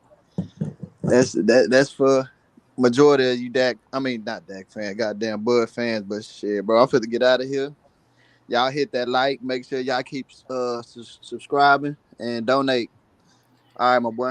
I appreciate you, my dog. I appreciate you, man. Y'all know what it is. Berenice, I try to find you on Facebook. Go ahead and subscribe me, Montray-Brown on Facebook. I try to find you, try to show some support. You feel me? You show me love, I'm gonna show you love back. But montray-brown on Facebook. So send that friend request. Keith, thank you so much, Keith, for coming through, bro. I know you say nice speech and things of that nature. I know, bro. I know, bro. I know, bro. I know, bro. I know, bro. I know, bro. Dusty motherfuckers. Man. But y'all know what it is, man. Listen, this situation, fam. First of all, shouts out to my brother KNOCKOUTBOXING86TV for roasting that boy. You put it down, son. You did your thing. I don't know if these cats talking about. You feel me? And whatever his name is, yeah, you have to come on my platform and I'll roast your ass too. Since you want to talk about my brother Knockout, talking about he got a little small platform, well, you got a small little platform. You see how that shit work? You understand what I'm saying? Stop talking about somebody got a little small platform and trying to play a big dog and shit like you over there doing outstanding numbers, bro. Be humble, dog. Be humble. You feel me? But y'all know what it is, man. I appreciate everybody for coming through, showing love, man. Shouts out to my brother, Real Rap. You know what I'm saying? Real Rap is one intelligent individual. So he gonna try to stand on his ground when it comes to this boxing and what it is. But my brother got his ass ate up. You know, and I hate it had to be 3-on-1, but he's a big boy and he's one of the persons that can really take it. Otherwise, I wouldn't have let it be 3-on-1. You know what I'm saying? Because he don't take this shit personal. And you know what I mean? He doing this thing and he enjoying life. So at the end of the day, ladies and gentlemen, boys, girls all around the world, Terence boy Crawford ducked out on the fight. Terence Crawford didn't want the smoke, man. If he wanted the smoke, he would have signed a contract. All these cats that's come here talking about, oh, no guarantee. And it's like my brother drinking more water. This is the first time that a no guarantee happened and all this and all that shit. Man, listen, I'm not trying to hear that because he agreed to it. If you agree to something, it's nothing else that you can say, fam. It's nothing else that you can say. You know what I'm saying? Like I say all the time, if I'm cutting somebody's grass and they say, you know what, Money Brown, I can't pay you today, but I can pay you 2 weeks from now. If I say, all right, then guess what? I got to cut the fucking grass. I can't say, oh, yeah, I'm going to cut the grass. And now, oh, man, I'm going to go home and say, oh, no, I changed my mind. I'm going to go cut Miss Annie grass for $5 because, you know, Miss Annie told me she'll give me $5. So I can't cut your grass. Man, get out of here with that shit, bro. Big Dose. I don't say no homo. I don't say pause. I don't do none of that shit. Because that shit ain't in my head. You feel me? I leave that for the youngsters. They do that shit. Oh, no homo. Pause. I don't do none of that shit. You feel me? Because first of all, to say that shit, that means you thinking of some weird ass shit like that. And that's the last fucking thing I'm thinking of. You understand? So I don't even know what the fuck I said for you to say I need to say no homo. I don't even know. So at the end of the day, it is what it is, bro. But you know what I'm saying? I can't say I'm gonna cut somebody grass down, run out the door and shit like that at the end of the day. Bud didn't want the smoke. You know what I'm saying? Monty, you're a moron. Thank you for thinking so. Press the like button and you set your ass in here and listen to a moron for this long. What does that make you? You feel me? But at the end of the day, we gonna see what Errol Spence do with this fight when he come back down and try to make this fight happen with Terence boy Crawford. And if Terence boy Crawford try to use the same bullshit ass tactics and all this and all that shit, then we already know what it is, y'all. He don't want the smoke. He don't want the smoke. He don't believe in himself. And we got to hold his fucking feet to the fire. Yeah, you know what I'm saying? We got to hold it. I feel you, big dog. We got to hold his feet to the fire. You know what I'm saying? So at the end of the day, we'll see what happens in the future. If Errol Spence go to 54, he feel good, he stay there. I ain't got no problem with that neither. You know what I'm saying? Blame Terence Crawford for fucking the fight up. When the fight was realistic and the contract was really on the table, we seen what happened. Straight like that. But thank y'all, man, for rocking out with your boy. Y'all know what it is. This your boy, Money, the NSBC. Moving everybody safe in these streets. Hit the thumbs up. Subscribe to the channel. You want to donate OG Money on Cash App. Treyhockey52@gmail.com on PayPal. If not, just tell a friend that subscribe button. Like, comment, share the videos. And y'all know how your boy get down, man. Big dog status, family. I will check y'all out tomorrow. We'll talk some more of this boxing news. We gonna talk the up and coming fights because we got Anthony Yard going up against man, what's my name? Better Be, Arthur Better Be, which is a strong ass fight, y'all. That's a strong ass fight. That's gonna be a physical fight. But I do got Yardy getting knocked out, fam. You know, I'm rocking with Yardy. I like Yard. I ain't even call him Yard. Anthony Yard. I like him.